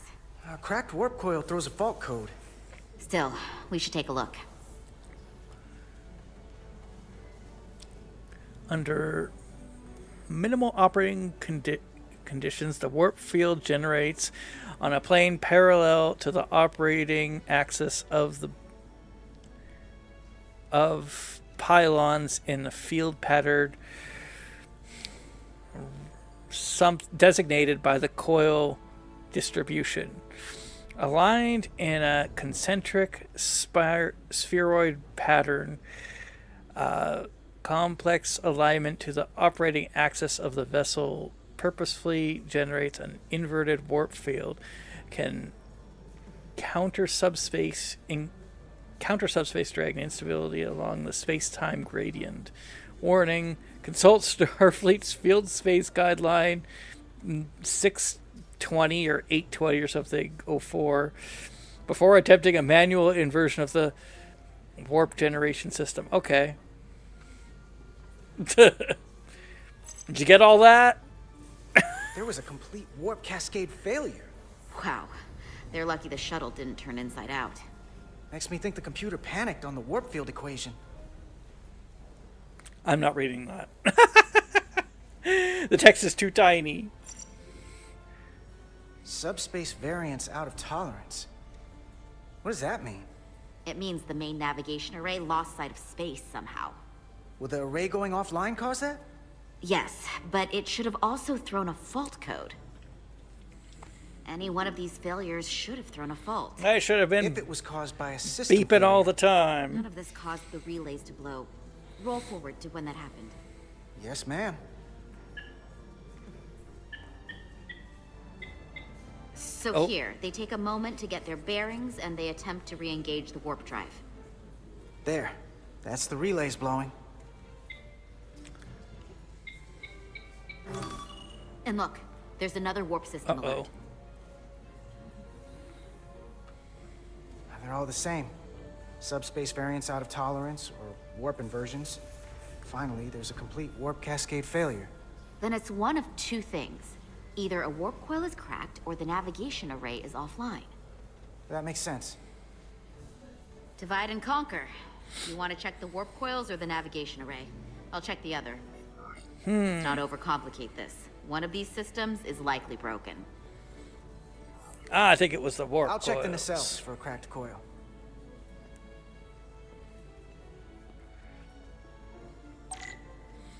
Your tricorder can record and analyze data. Looking through it will reveal the unseen. Use 2 to equip or holster your tricorder. Hold the mouse button to scan the glowing objects. You must be close to some objects to scan them. Watch the frame of the screen to see if you're too far away. Okay.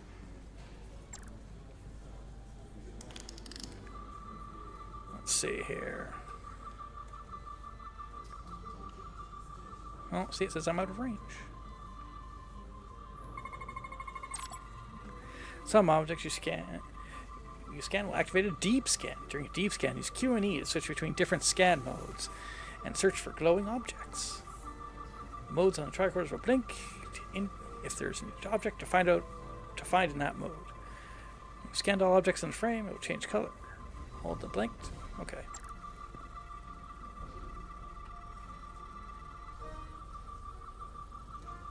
Chem.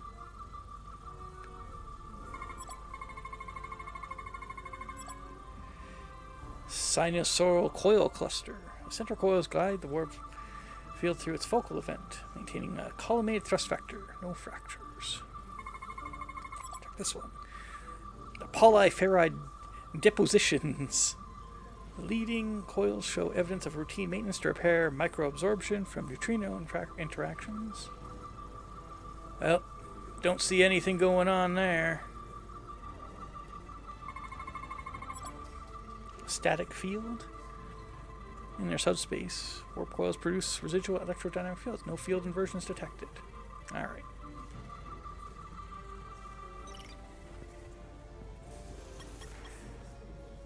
I checked every coil on the port nacelle for imbalances.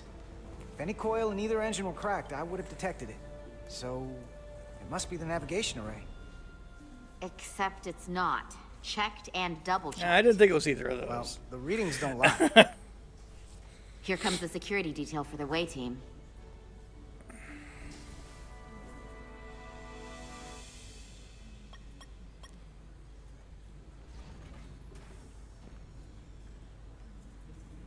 Hey. I'm not here. We're escorting Teen the negotiating drama. team to the surface as soon as they come down from the bridge. I don't want to interrupt some important work. I was just hoping to see you before I go. The captain and the others will be here any minute now. Should be an interesting ride. But we have down to the time. surface. We have time for I'm never romance. too busy to make time for you. That's not true. No. But I am glad you came by. No, that's more accurate. I gotta be precise with you, huh? Hey, Maris. Aren't these those button pushers you're always hanging out with? And you're the phaser jockeys we always beat in Parisi squares, right? All aboard for Hotari. That another one of the captain's railroad things? Gotta be. I just usually zone out by the time he gets to the whole, steam engines were the warp drives of their day part. Catch y'all later. It's the only thing I like about the captain so far, but I bet you it's just a facade. I don't think he actually You don't likes want to steam miss your train. I think he's lying to me. He's lying to all of us. I heard that people like personality. Not gonna lie, I'd rather. We're just gonna be forward. You gotta move in.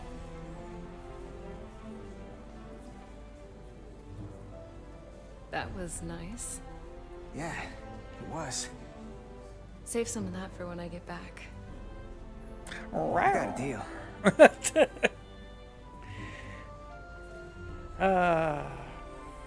Be seeing you.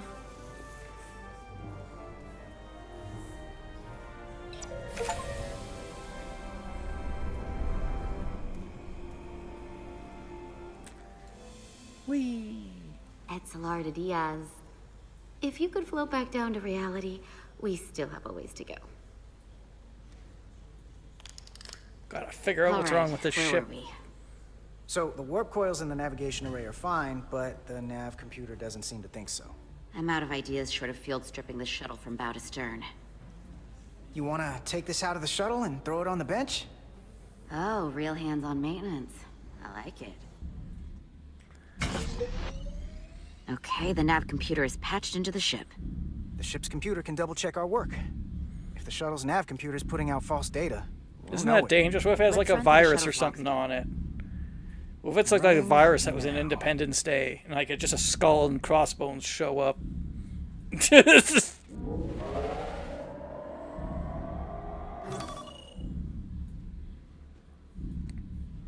Same.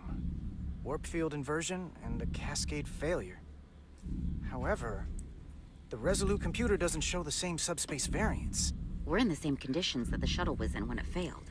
Why wouldn't the ship's computer get a matching result?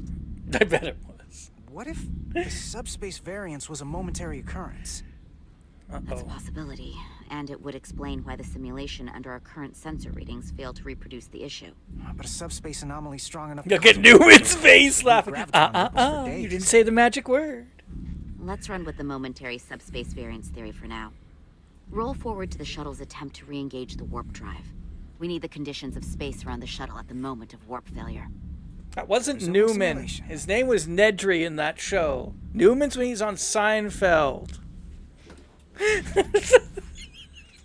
Oh, God. Why does anybody watch this? Error in warp field calculation. Cochrane formula variables are out of range. Uh-oh. That right there. Take the shuttle sensor data from that moment. Computer, why did the warp field calculation fail? Warp field pressure returned non-orthogonal. Results are undefined. That doesn't help. Wait, what if we use a different ship? Put the Resolute into the simulation instead of the shuttle. Yeah.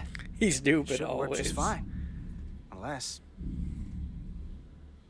Computer, run the simulation with the Resolute. Resolute simulated. Computer, give me manual control on the warp power. Oh, here we go. Static field intensity, warp 1.1. 1.2. 1.3. Warp pressure is destabilizing. Error in warp field calculation. The warp drive has experienced a system-wide cascade failure. Warp field collapsed. Subspace variance is out of tolerance. Cochrane formula results are undefined. Bingo. What-o? The same moment when the shuttle failed to warp, so did the ship. Whatever happened to the shuttle just happened to us. The Resolute will not sustain warp. We can't leave Hotari space. Uh-oh. I think you were right. It's the Omega particles. They're doing Omega experiments over there. These guys think they're really smart, but they're not. They're messing with forces they don't even comprehend.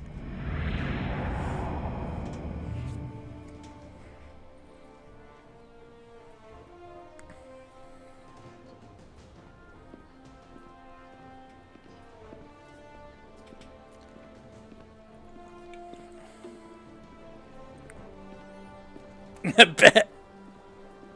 Ambassador Spock, Captain Solano, welcome to Hotari. We are honored you've come. My name is Tylos Altaris, Minister of Diplomatic Affairs. Hello. The honor is ours. And this is Commander Jara Rydick, first officer aboard the USS Resolute. You'll find she has a keen mind and unique insight into the dynamics between the Hotari and the Illidians. It's very nice to meet you. Likewise, I hope... These must be the representatives of the mighty Federation. The reigning authority in the galaxy. Or so we've been led to believe. Whether that's true or not remains to be seen. But, either way, we're grateful you've made the time to come to our little corner of the universe. And you are? This is Galvin, and this is Citron, the heroes of the revolt in the mines. Hi.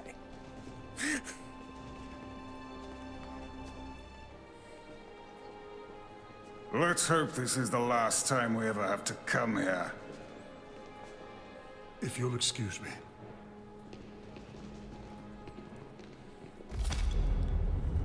They got a big old stone door. I think we're about to begin. Did you hear the arrogance from that guy? I don't know what we're walking into here. But that guy was something. We'll just keep an open mind for now. That may be true.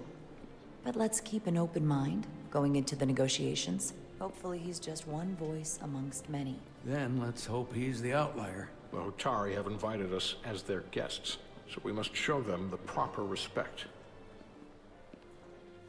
Except not me. I'm undercover.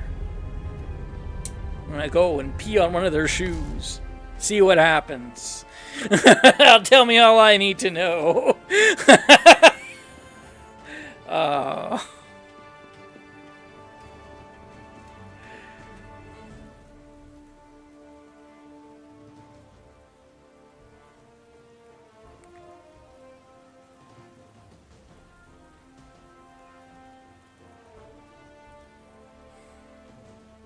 He doesn't even bow? Wow.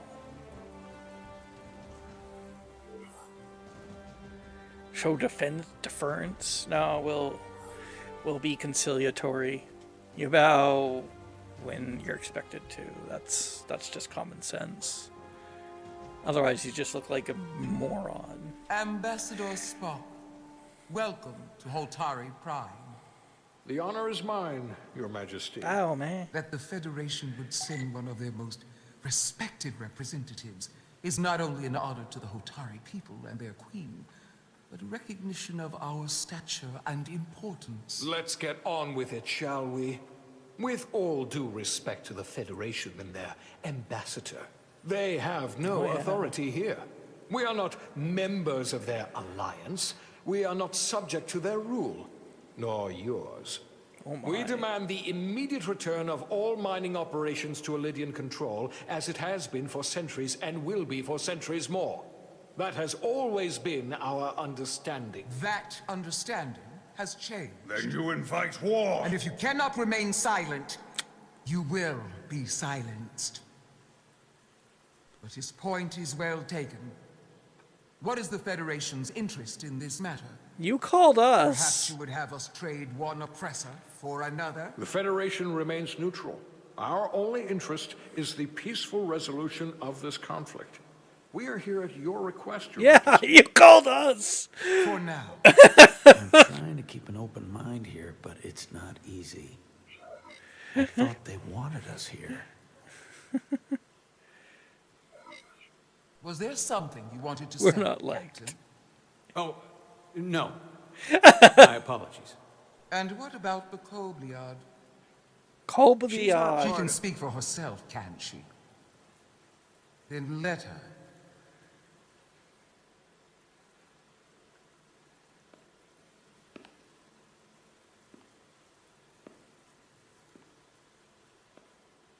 I don't think we need to go all the way up there.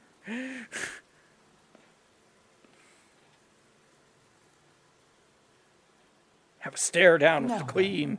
What is your name? Commander Jara Rydek, Your Majesty. Being a Kobliad, you would know better than anyone. Your people suffered brutal treatment at the hands of the Cardassians. Another colonized Their people. injustice towards the Kobliad is as unimaginable as it is unforgivable. Not unlike how we have been treated by the Elydians. As much as they'd have you believe they are the victims here, remember it was the Hotari who attacked us. Hundreds of innocent Elydians were slaughtered without mercy in those mines. The blood is on their hands, not ours. Quiet!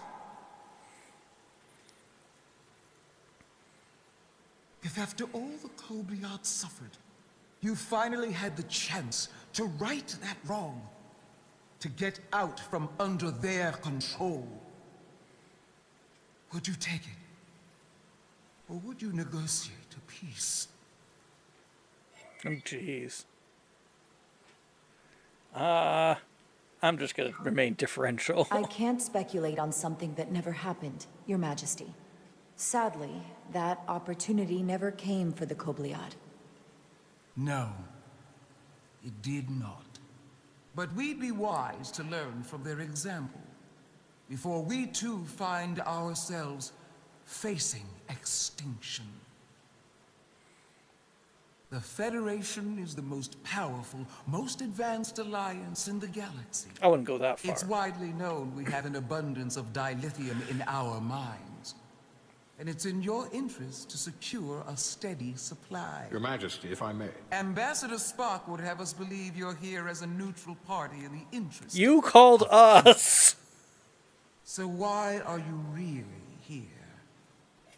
I want the truth, not your Federation rhetoric. I'm sorry, Your Majesty, but it's really not my place to say what the Federation's interests might be. You are their representative. No, I'm not. I The am. captain is. But Ambassador Spock is Spock better is. suited to address your concerns. What they haven't said. They're just like, ah. Is a simple truth. The dilithium They both trade hated would not that. and will no longer exist without a Lydian involvement. We created it for the benefit of everyone, especially the Hotari. We've given them warp technology. We've let them share in the profits. We've made their lives infinitely better than before dilithium was discovered. All of that goes away if the Federation turns a blind eye to their treachery. That is enough of your lies. The Hotari are quite capable of running the mines. We've done so for centuries. Uh-oh. So tell me, who deserves control of the dilithium trade and the mines on Tau? Who should the Federation recognize? The Hotari or the Alydians?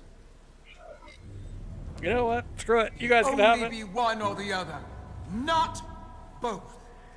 If I have to choose only one, then it would have to be the Hotari. Well said. How could the just and wise Federation make any other choice? This is an outrage. The Federation has lost all credibility. The mines are ours. Lydia will not be deterred.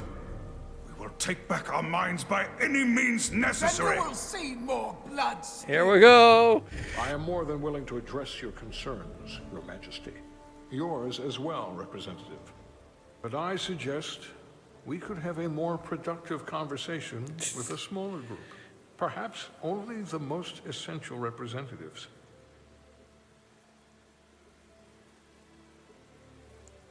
Oh, that's what makes Spock a good diplomat. He's able to stop him from going, there is some sense to punching each other's brains out.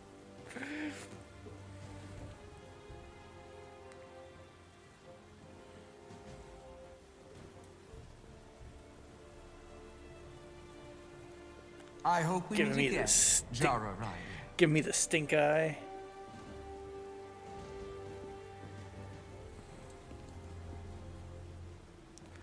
He's just like, oh boy, you sure bollocks that up.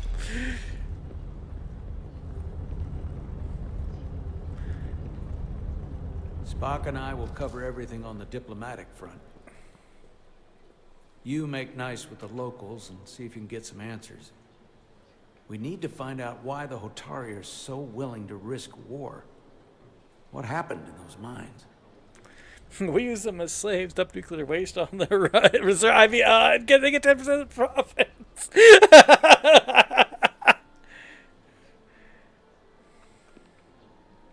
Ooh, let's check out this guy's big gun. She was told going in that they'd side with the Hotari.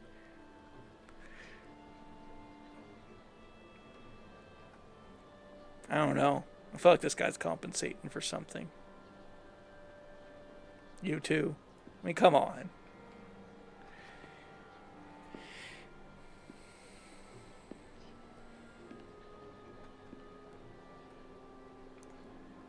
Big old flag. Wow. Ooh, what a view. Wow. Such rough terrain. No wonder the Hotari are so tough. The Hotari are big and tough and strong. Just like me. Soothing.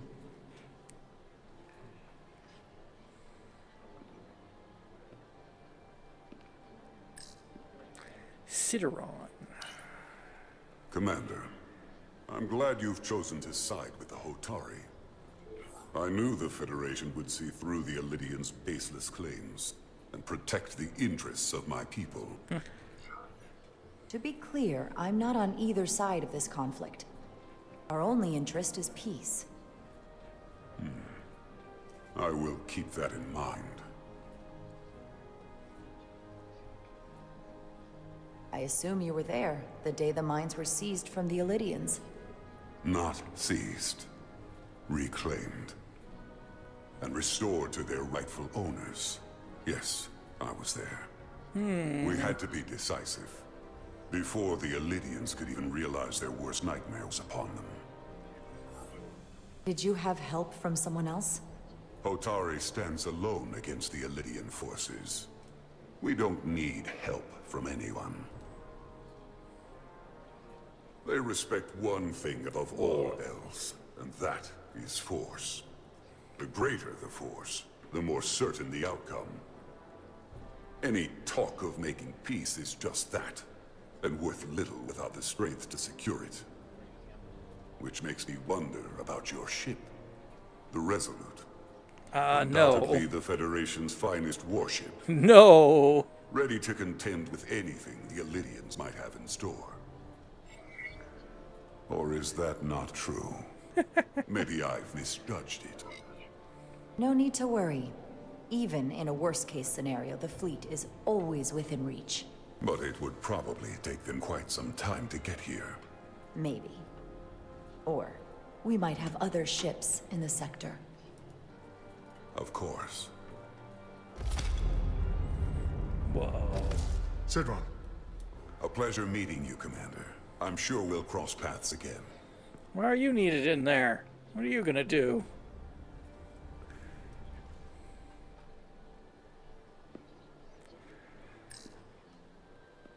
Tylas. Commander Rydek, I'm encouraged to see the Federation supporting my people. I'm afraid of what might happen without your help.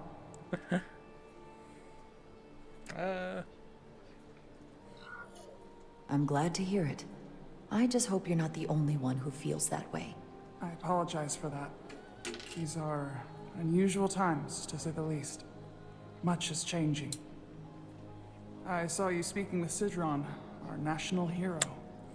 I'm curious, what did he say? He seems to be of the opinion that negotiating for peace is a waste of time. Because force is the only blunt instrument he understands. He's a miner, not a diplomat. Wow. For the first time in our history, the Hotari have the upper hand. We see ourselves as strong instead of downtrodden. Shall we Voices tune in is neutral to enough. find more info? Old voices Maybe. shut down. You think I should just go dive in?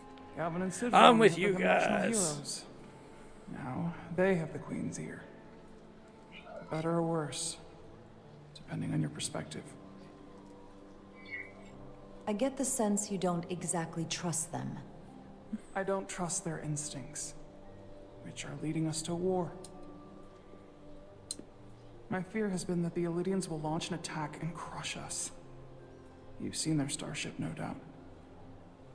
They could have retaken the mines whenever they wanted to, but it never happened. I don't know. And as strange as this may sound, I'd almost say they're afraid. I just don't know what they're afraid of. It's still the same bluster and bravado you would expect from them. But it has no teeth. Like they're afraid of what might happen. Do you think it has something to do with the ion storm? Right now, it's stronger than ever, isn't it? It's entirely possible. I'm not a scientist, but I do know the storm has knocked out all kinds of systems. So maybe the Elidians weren't willing to risk their ships, given all the interference.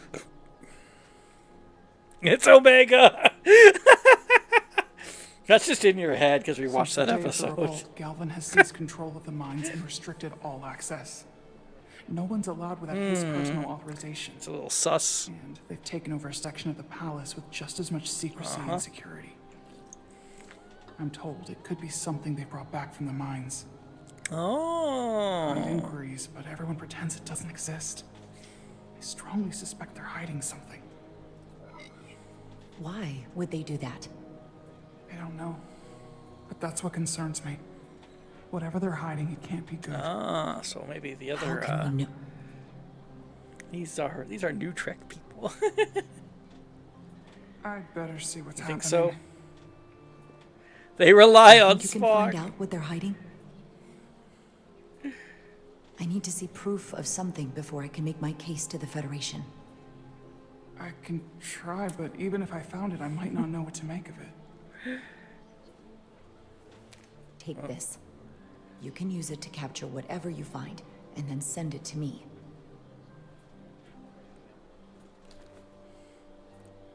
Thank you. We're just giving out technology now. I will let you know what I find. And I look No forward to new meeting again. ideas.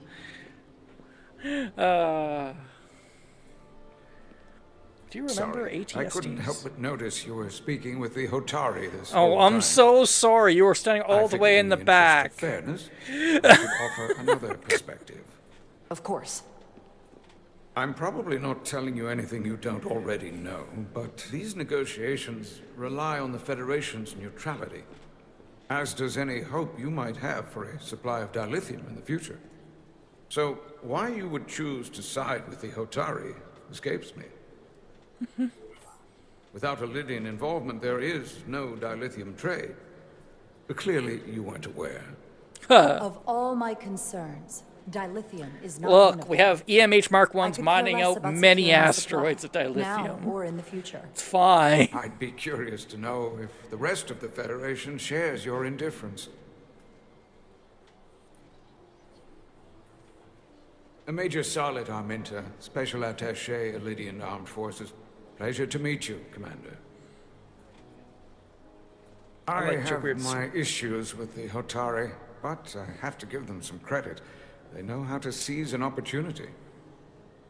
Inciting an uprising the same day as a massive, once-in-a-lifetime ion storm. Our assumption was that this storm was just an anomaly. Yes, a very convenient anomaly. At least that was what we were told. Of course, I wasn't there. But who am I to say otherwise? You sound skeptical. Well, the official story is that it was the storm that enabled the revolt. How else do a bunch of unarmed, unorganized miners seize control of an entire moon, much less thousands of mines? But I've talked to people who were there. They tell a different story. They say they're lucky to have escaped with their lives. That it was more than just the storm. That somehow the miners were able to harness the energy from the storm. I know it sounds crazy. I'm not even sure I believe it myself. You But said they that's were what they said. primitive. You said the Hotari were primitive, Well, they are. except for the part about weaponizing ion storms. If you'll excuse me, Commander Ryder.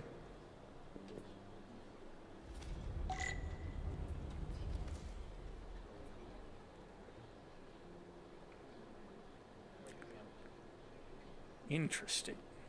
Interesting. I'll be right back. I'll be right back.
Riker copy.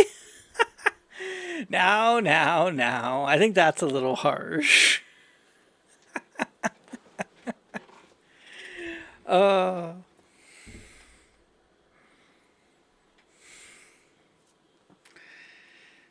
Someday we'll have to get you on here, and you can tell people your Jonathan Frakes story.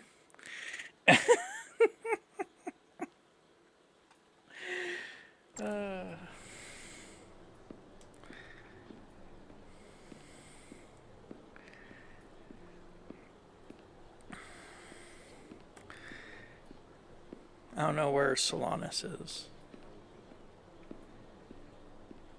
Is he in here still? Is this gonna open? Or are these two guys just gonna look at me? What do you think you're doing? Well, that was a disaster. What happened? The Hotari refused to concede anything, so the Elydians stormed out. Yeah. No. The Hotari did not invite us here as peacekeepers. I hope your efforts were more fruitful than ours. A little bit. Like 1% better.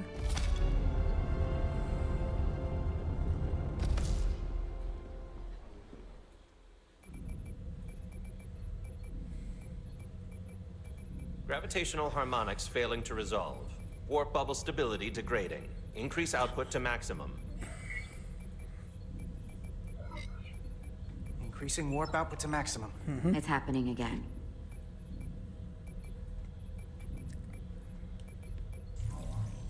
No. It is evident that presently the Resolute cannot achieve warp propulsion. Since our diagnostics rule out any problems with our warp systems or anything about the ship, the problem appears to be the fabric of space itself. It's the Omega particles. You're saying something about this region of space prevents warp travel? Prevents it or can't sustain it. However improbable, that appears to be the case. Well, couldn't we slow-boat it out of here at impulse speed? It may come to that, but we don't know how far this warp dead zone extends.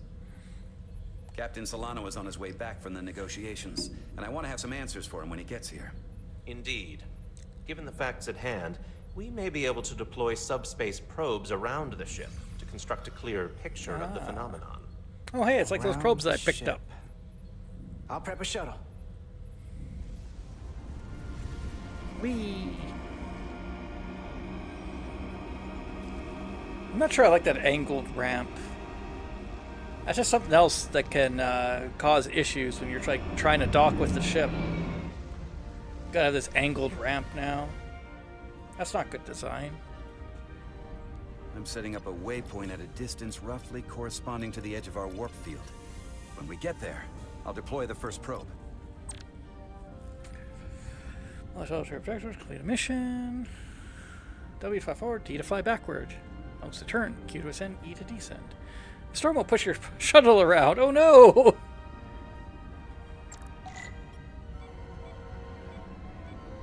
Whee! There we go.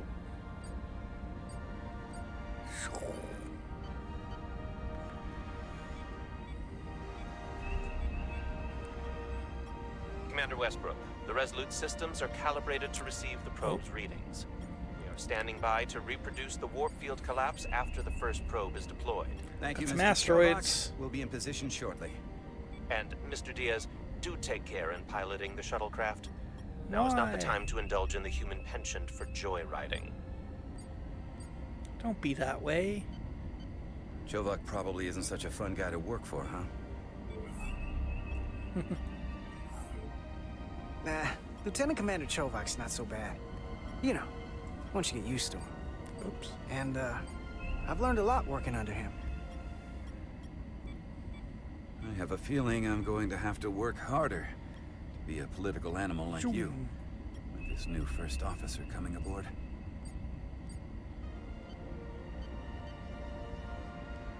Oh, I didn't even notice that the navigational scan showed a radar. That's probably useful. I've got to fly through an asteroid.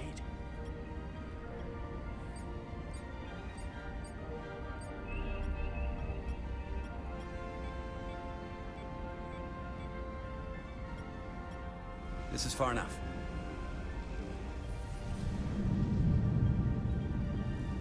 Transporting the first probe into position. Whee. Wow.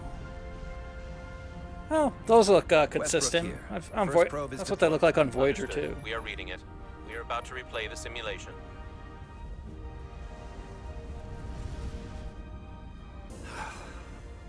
Problem? I just can't get a handle on her. Commander Rydek. She rejected my plan to use a deflector pulse against the storm surge. But on the other, she did listen to my advice and use the whole polarity trick to get you through that excursion alive. Yeah. I'm not saying there's anything wrong with the new XO. I'm sure she's a fine officer, even if we don't see eye Maybe to you're eye. just not right about everything. She didn't go through what the rest of us did. You know that. And it's hard to figure out why she'd be the one Solano chose instead of, well, one of us. Instead of you, I've heard some good things. it should be you. You should at least give her a chance. I'll take that under advisement. Test is running. Warp field collapse in 3, 2, 1, mark. Whoa. Ooh, fancy. Whoa. All right, that is definitely a problem with the fabric of space. We need to get another probe out there. It's almost like she makes her own decisions. She's a strong, independent Kobliet. The Resolute and the probe. We've managed to get an interference pattern. I'm setting a waypoint to a particularly strong area of interference. We'll deploy the second probe there. Oh boy. Oh no, there's even more asteroids. Listen, I'm gonna give you a piece of advice I wish someone had given me. Make sure Okay. you're never just one thing. And don't get so focused on what's in front of your face that you lose sight of the big picture.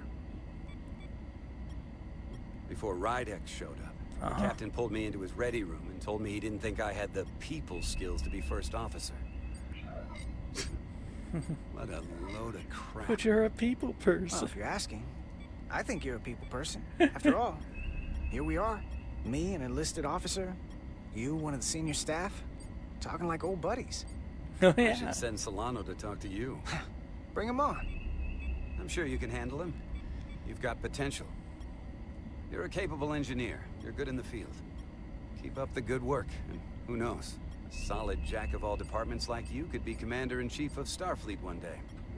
Hell, Admiral Jellicoe started as a shuttle pilot. And there are places to go in the enlisted Hey, ranks, too. Jellicoe. Jellicoe's Best here. leader Starfleet ever had. Lower decks I don't always think have he to was fix all really, the problems command causes. Maybe I just save everybody some steps. Well, I don't really forget think that about he us was, little people when you're running things. He was a pilot, though. You gotta remember where you came from.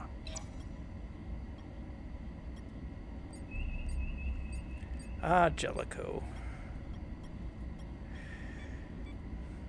He was just he just had a very different way of doing things. And it worked. He was right. Here, this is close enough. Stop the engines. Deploying the probe. Westbrook to Commander Chovak. We're ready for another sampling of data. Very good. Running the simulation again. Warp field collapse in 3, 2, 1, mark. There it is again. I saw it. It seems to be directional. Well, what about the scans? Anything? No new things. Oh my, come on, Copliads are new. Here's the readings in relation to our local They were space. never mentioned in any Got the Star Trek Resolute, series. Atari Prime, and the probes. All this interference is overloading the sensor buffers. We're gonna have to triangulate the sensors manually.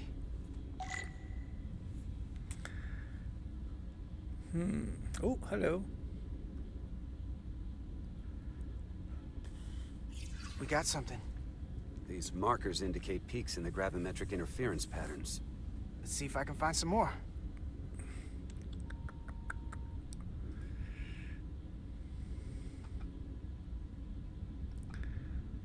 Oh.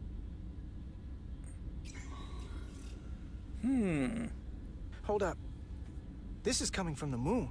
A beam that blocks warp travel. Aimed right at us. Someone is doing this intentionally. Dun, I don't dun, know how dun. they're doing it. This is like nothing I've ever seen. Not Enterprise or How Disco would or they be Pro. doing Nope. this? We I don't came know here about to help these Discovery. people, and now we're getting hit by some warp-killing weapon. Or Picard. Now, But I don't look think here. so. Current readings of the ion storm. These concentrations, they line up with the interference pattern. The storm and this beam, they're coming from the same place. Carter, whatever petty local conflict brought us here, it's just a small part of something much bigger. Dun dun dun.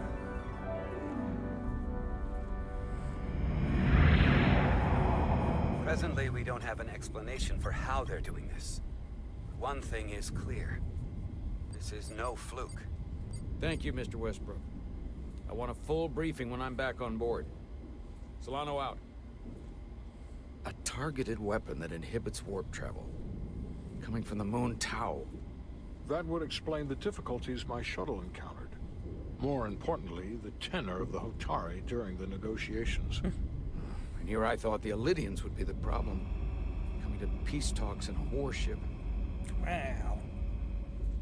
This wasn't supposed to be so complicated.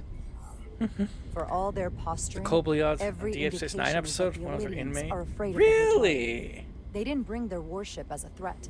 They brought it because they're scared. From everything we witnessed, I would say that is highly likely. But what are they afraid of? Tylus, the Hotari representative, said she thought they found something in the mines. Galvin and Sidron brought it back to the palace, but they're keeping it under tight security. She's going to investigate it. I gave her my tricorder. I expect she'll contact us soon. That was before he found joined an ally. Starfleet. Okay. Why would Tylus help us? Go behind her people's back? It's a fair question, considering. She's worried that her people are being dragged into something that isn't going to end well for them. She's trying to save them. That may be true. She's certainly more likely to help than the other Hotari we've met. That raises another question. Specifically, what do the other Hotari have to gain in bringing us here, only to make this hostile maneuver against us? There must be some motivation. Unless they changed their minds between when they asked I think they want war. and when we got here. Given their reference to the negotiations, and what we now know about this warp-disrupting weapon, it's almost as if they want to start a war. And Sidron was convinced the only thing the Elydians respect is force. I would say he's right about that. But at least they know when to hold back. But that does not explain why they would turn their aggressions against us. I don't think the Elydians know what's really down on that moon either. Major Arminta said the revolt defied explanation. That the Hotari miners somehow harnessed the energy of the storm. Harness the energy of the storm? Doing that is beyond even our capabilities. So is a weapon that disrupts warp travel. There have been civilizations and entities, both past and present, far more technologically advanced than the Federation. Indeed. The Elydians and Hotari don't fall into that category. But that is all the more reason to investigate further. Commander Rydek, sorry to interrupt. We've received an urgent call from Hotari. The Queen's advisor, Tylus, has asked to speak with you. Put her through.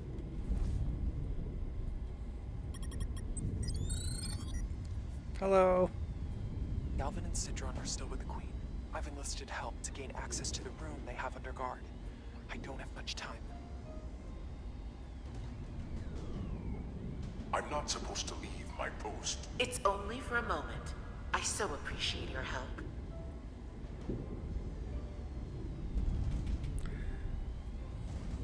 I found something. I'm sending you a scan.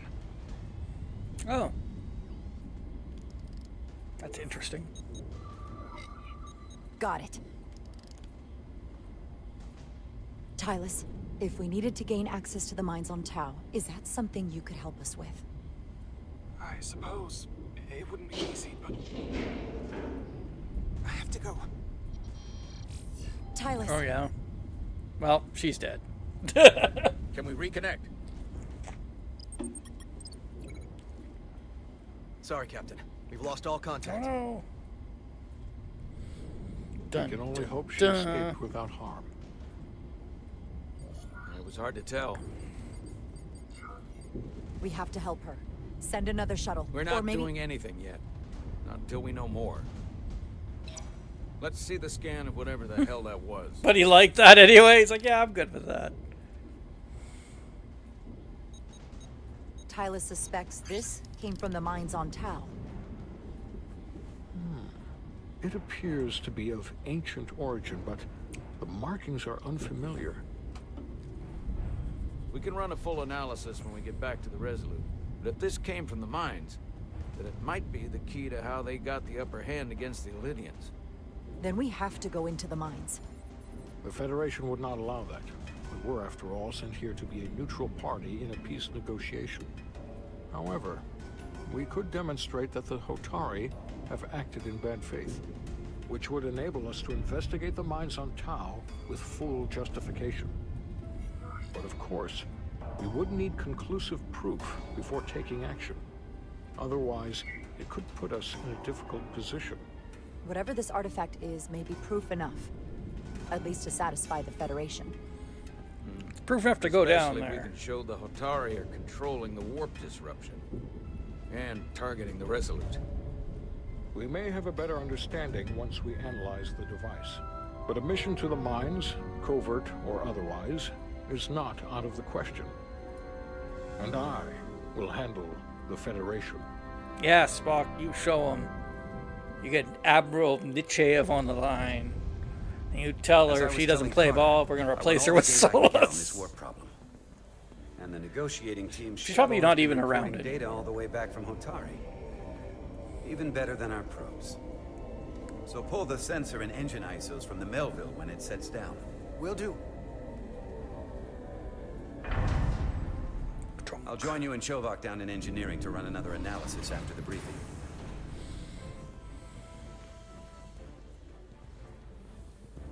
I didn't like this warp problem when we thought it was some astronomical anomaly. And I like it a hell of a lot less now that we know someone is doing it to us. How does it work? What do we even do about it? What do you say we pull these chips and find out? Yep. We do what we're ordered to do. Took some damage on the way.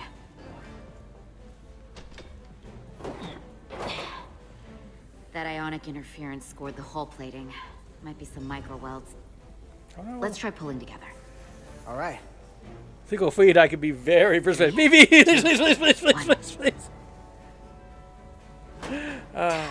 It won't budge. Gotta be the storm damage. We need to... Welcome back. Any excitement down on the surface? Excitement? No. Nothing like that. Hey, can you hand me the EJ7 interlock? From the toolbox. I don't know what that is. Not much use for one on a security detail, huh? Carter? Yeah, I'll get it. Lol.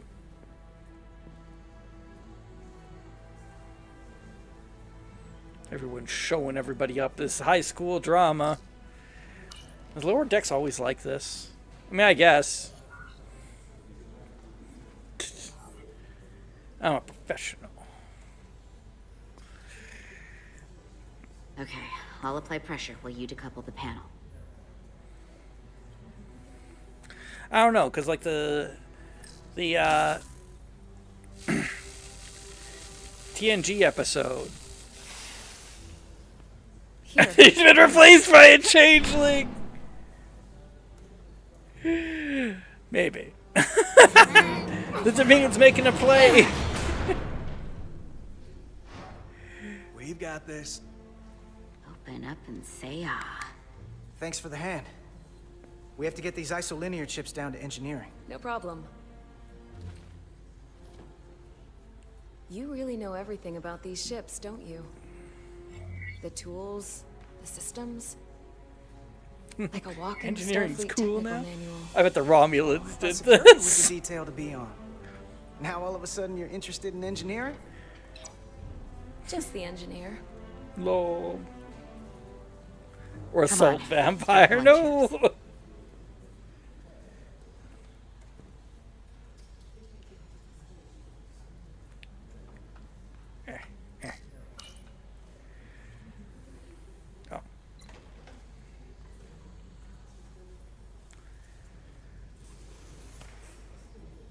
Pull all the chips.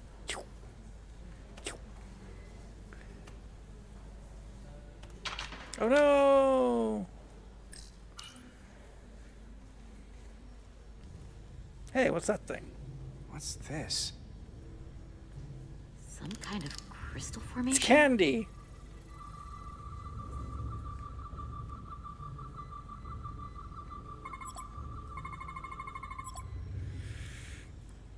Shovel the Pop-Tarts to repair the warp substance coupley. is a quantized spin crystallization of hydrogen, carbon, and lithium. Mm-hmm. It's emitting tetrametric pulses at an interval of 3.8422 seconds. Quantized crystallization isn't natural. I mean, it's only theoretical as a means to engineer matter on a subatomic level.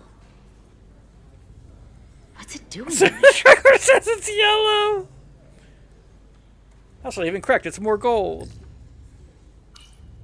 Oh yeah, just start picking stuff up that you don't know what it is. Wait. Regulation 364. Yeah. What? Regulation 364 subsection 9 orders that in the case of an unknown foreign substance infiltrating a sealed system, it will be placed in secure confinement before further examination. Retrieve a containment module. Yeah. Don't you think we're more equipped to deal with whatever this is? No. Before anything else, this is a security issue. Uh-oh. You don't even know what this is. Which is why we need to study it. Once it's contained. Well, if it's not Ziploc natural, then bag. someone might have put it there. It could be a tracking device, some kind of sabotage, or even a bomb.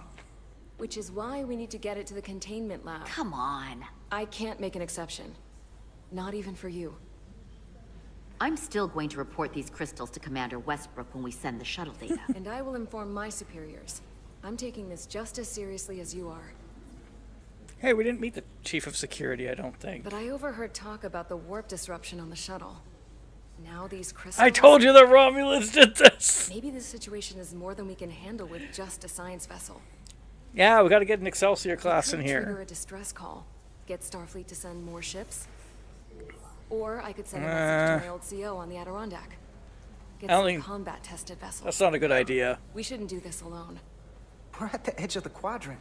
Help isn't just gonna pop over like we're in Sector 001. Wouldn't hurt to try. You talk like you've never had your backs up against a wall before. This is Starfleet. We solve our own problems. I mean, you know, it could be just what they want. Oh, let's send a whole battle fleet into a Okay. into a place where you can't warp out.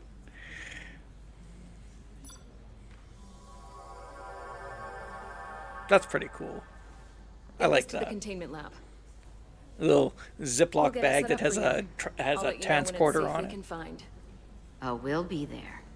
Last thing you want is to study this down in main engineering and have it explode next to the warp core. Can I tell you just how many times have they done that? Almost forgot. Can't have that. Romance. For a second, I thought she'd gone cold on you. Like she might have changed her mind. Whoa. But I guess this whole situation has her spooked. No, it was really a she knows common more than sense us. thing. Or it's because this is all happening so fast. But she usually doesn't scare easy. Well, of course she's taking it seriously, but that's her job. When she's on duty, she's got to be on the lookout for danger. Yeah, but talking about sending a distress call on her own, that's going too far.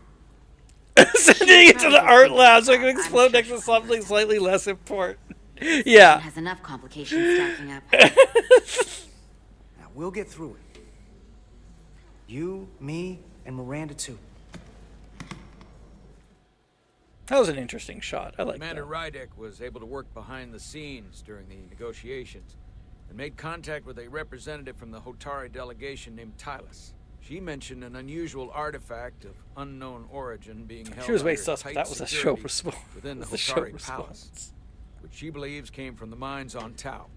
Now, this artifact might have a connection to the revolt, to the storm, and to the warp disruption we now know has been targeted at the Resolute.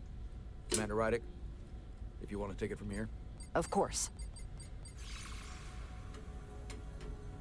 Tylus managed to infiltrate the heavily guarded location within the palace and sent us these scans using my tricorder. It appears to be some sort of control panel, possibly connected to the warp disruption weapon, originating on Tau. Of particular interest is this symbol, which we couldn't identify the origin of. The Federation database has records from a vast number of civilizations. If anyone from Starfleet has come across this before, the system should recognize it. Cross-referencing with Federation records.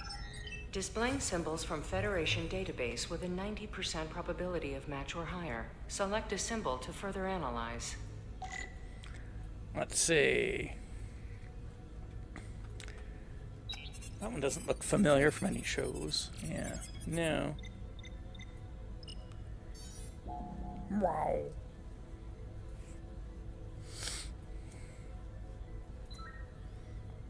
Hey, it's the Klingon Empire. That's not an ancient civilization. I mean, it is. I don't think we've seen that one before. Nope. Maybe that one. I want to see what the other ones are, though. Nope. Oh. Oh. That one just looks like somebody's gummy drop branding. Uh-huh. Yeah. I can't believe the Takan Empire isn't in there. Or the Ionian Empire, it's this one.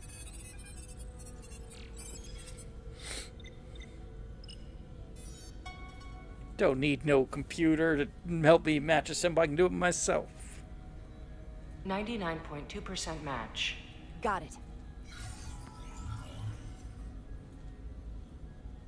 Oh, it is them! I was right! So, I didn't even notice The it! design and composition indicate this is a glyph associated with the Nothing ancient new. Takan Empire. Their civilization collapsed over 600,000 years ago, but once spanned millions of systems with a population numbering in the trillions.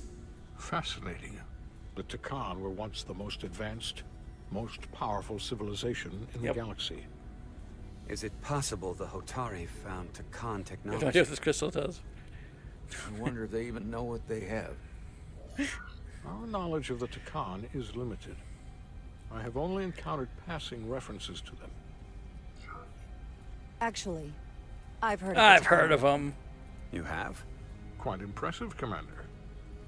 Computer, summarize the Enterprise D's I knew discovery it! of the Takan outpost. I knew it! On stardate 41386.4, So when they first encountered their USS Ferengi. Enterprise D, under the command of Captain Jean-Luc Picard, discovered a Takan outpost in the Delphi Takan! RD system. According to the mission summary, It was a decent an episode. unbreakable energy-draining field was deployed against the Enterprise and a Ferengi ship.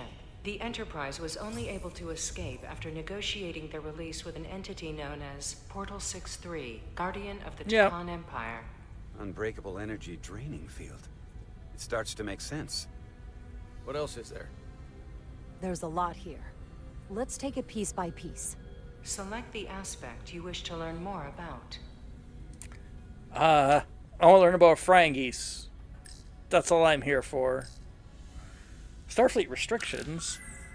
What? There appears to be some sort of restriction order from Starfleet. Computer, explain this restriction. A Starfleet directive similar to General Order 7 forbids entering the Delphi Ardu system or attempting to make contact with Portal 6-3. Oh. Starfleet doesn't throw up a no trespassing sign for just anybody. I suppose it makes sense considering what happened to the Enterprise D.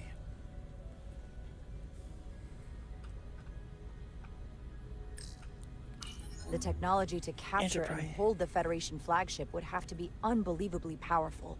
Computer, what else can you tell us about the energy-draining field the Takan used? The Enterprise D was unable to break free on its own. The precise nature of the technology was never fully understood. Only that the crystalline technology used was beyond the comprehension of then-current Starfleet science. The engineering team found a quantized spin crystal formation in the shuttle you took to Hotari. They registered tetrametric radiation coming from it. Whoa. We have Takan technology on board right now? We might. I'll run a full analysis in the containment lab. See? It's good that they took it to the containment lab so it explodes next to something less important. What sort of planet is Delphi Ardu 4? Delphi Ardu 4 is an M-class planet, a barren rocky world with little to no vegetation and frequent ion storms. Yep. The giant crystals that grow there absorb energy, but it is not understood how they do so. Tetrametric, that's a new The entire one. Delphi Artis system, consisting of 11 planets, was considered completely uninhabited until the encounter with Portal 6-3. Frequent ion storms. That can't just be a coincidence. I can't believe I guessed that it was the Chakon Empire, but I didn't notice the symbol. I don't know if they've ever shown the symbol in that episode. I'm gonna have to watch that episode again. The Chakon Empire is actually still around. Or at least was, 16 years ago. Computer. Oh, he's what still other information around. Do you have on Portal 6-3, Guardian of the Chakon Empire? The entity known as Portal 6-3 is of an unknown nature. A biped humanoid, he was unaware that the Chakon Empire no longer existed at the time of the encounter. He was able to control the crystal-based technology of the Chakon outpost through apparent telepathic means. It was by his choice that the Enterprise was released from the energy draining field after Commander William T. Riker of the Away team argued on behalf of both Starfleet and the Ferengi. Telepathic control of their technology. As I have said, they were the most advanced civilization in the galaxy. The Elydians should have crushed the revolt. But if the Hotari have Takan technology and can control it, I see why they're willing to negotiate peace. For all we know, this could be just the beginning. And we're up against something greater than we can imagine. We gotta go There's to the only one way to mines. find out. We need to see what's down there for ourselves. I might be able to help with that. We've been able to triangulate the source of the ionic interference and warp disruption to a specific mine on Tau. Engineering used the latest data from your shuttle to pinpoint its origin. There. So we know where to look. Exciting. Commander Rydek's right. We need to know what's down there, what the Hotari are hiding, to better understand what we're up against, and to neutralize it if we can. Captain, embarking on a mission to the Hotari moon would not be viewed favorably by either side. However, Indeed. given the circumstances, we are entirely within our rights to defend ourselves. I just want to make sure this doesn't blow up in our faces. More specifically, That's your why I'm face. thinking of sending Commander Rydek on a covert mission to Tau. Maybe Assuming you're up to the the task. chief of security should do it. Require absolute secrecy. But And obviously, it's not without risk. I'm always ready. I'm ready for action, Captain. Just say the word. But it should and I'll probably be be like the I'll chief admit, of security, I wish who I we could haven't go myself. even met yet. I'm hoping Tylus can accompany you. The priority is to avoid detection. It's a calculated risk. The last thing we need is to get caught and then blamed for violating our neutrality and aggravating an already tense situation. We can't afford any mistakes, which is why I've chosen you. Talus will be essential to my success. Not only her knowledge of the mines, but her ability to gain access, particularly now that we know which mine we need to get into. Make sure she understands the need to keep this covert. She's not going to want her people to know. Saving the about reel this. so he doesn't get warped by some rogue barrels. Oh no! Make the necessary arrangements as discreetly as possible. Bridge to Captain Solano. The Elydians have moved additional ships to the edge of the Hotari system. Current heading is straight for the homeworld. Understood. It would seem we no longer have the luxury of waiting. In that case, may I suggest you and I return to Hotari Prime. Doing so will provide Commander Rydek as much time as possible to complete her mission. Agreed. We'll hail the Queen's delegation from my ready room. We all know what we need to do. Dismissed.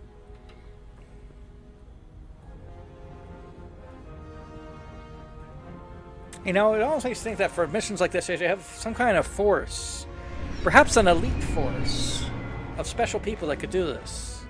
And I'm actually just making a joke about the game Star Trek Elite Force, which I have also played.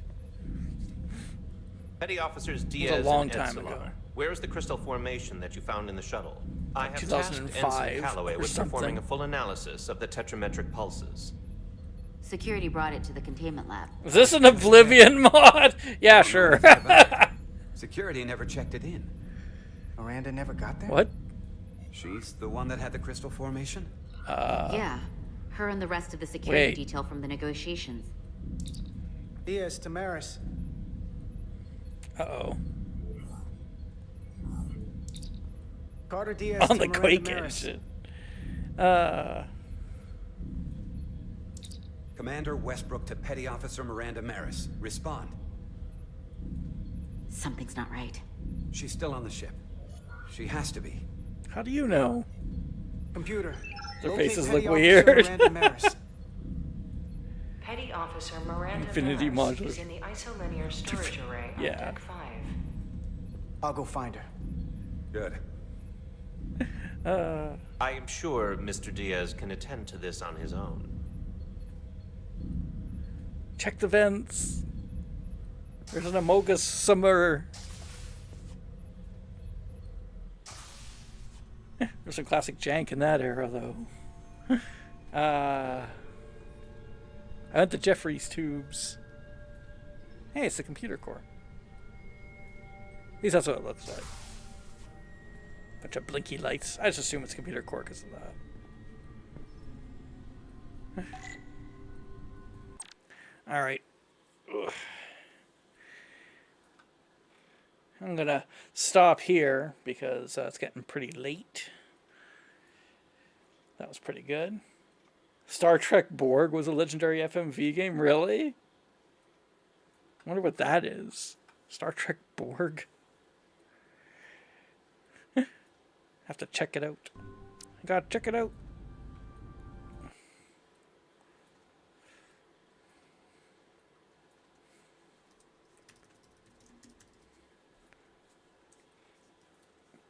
Should look it up. Lots of John Delancey. Oh, that, well, you know, I'm sold already if John Delancey's in it.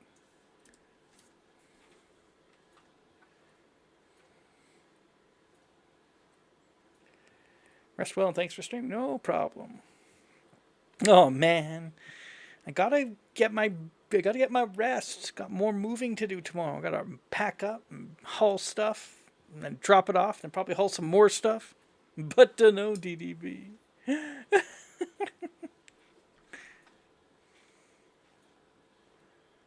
see here. I am dubious about it since it's missing much of the Star Trek stuff, but I notice it's getting more and more lately after watching Littenhead. Still no AI and other features, but it's nice to see people developing more.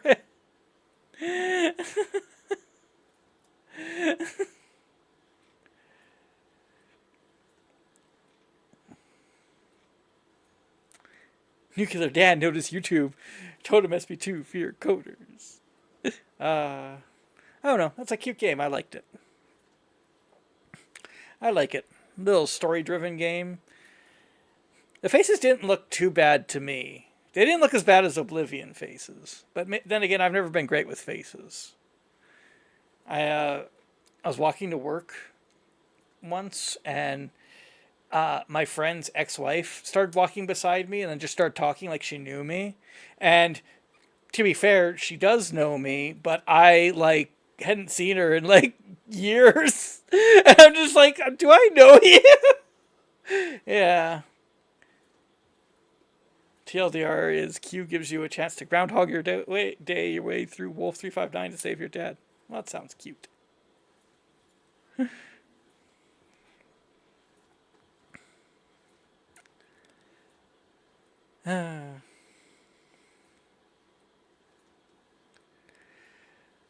All right. I think I'll wrap things up for now. And next time we'll play that some more. I'll see you all next time. Bye for now.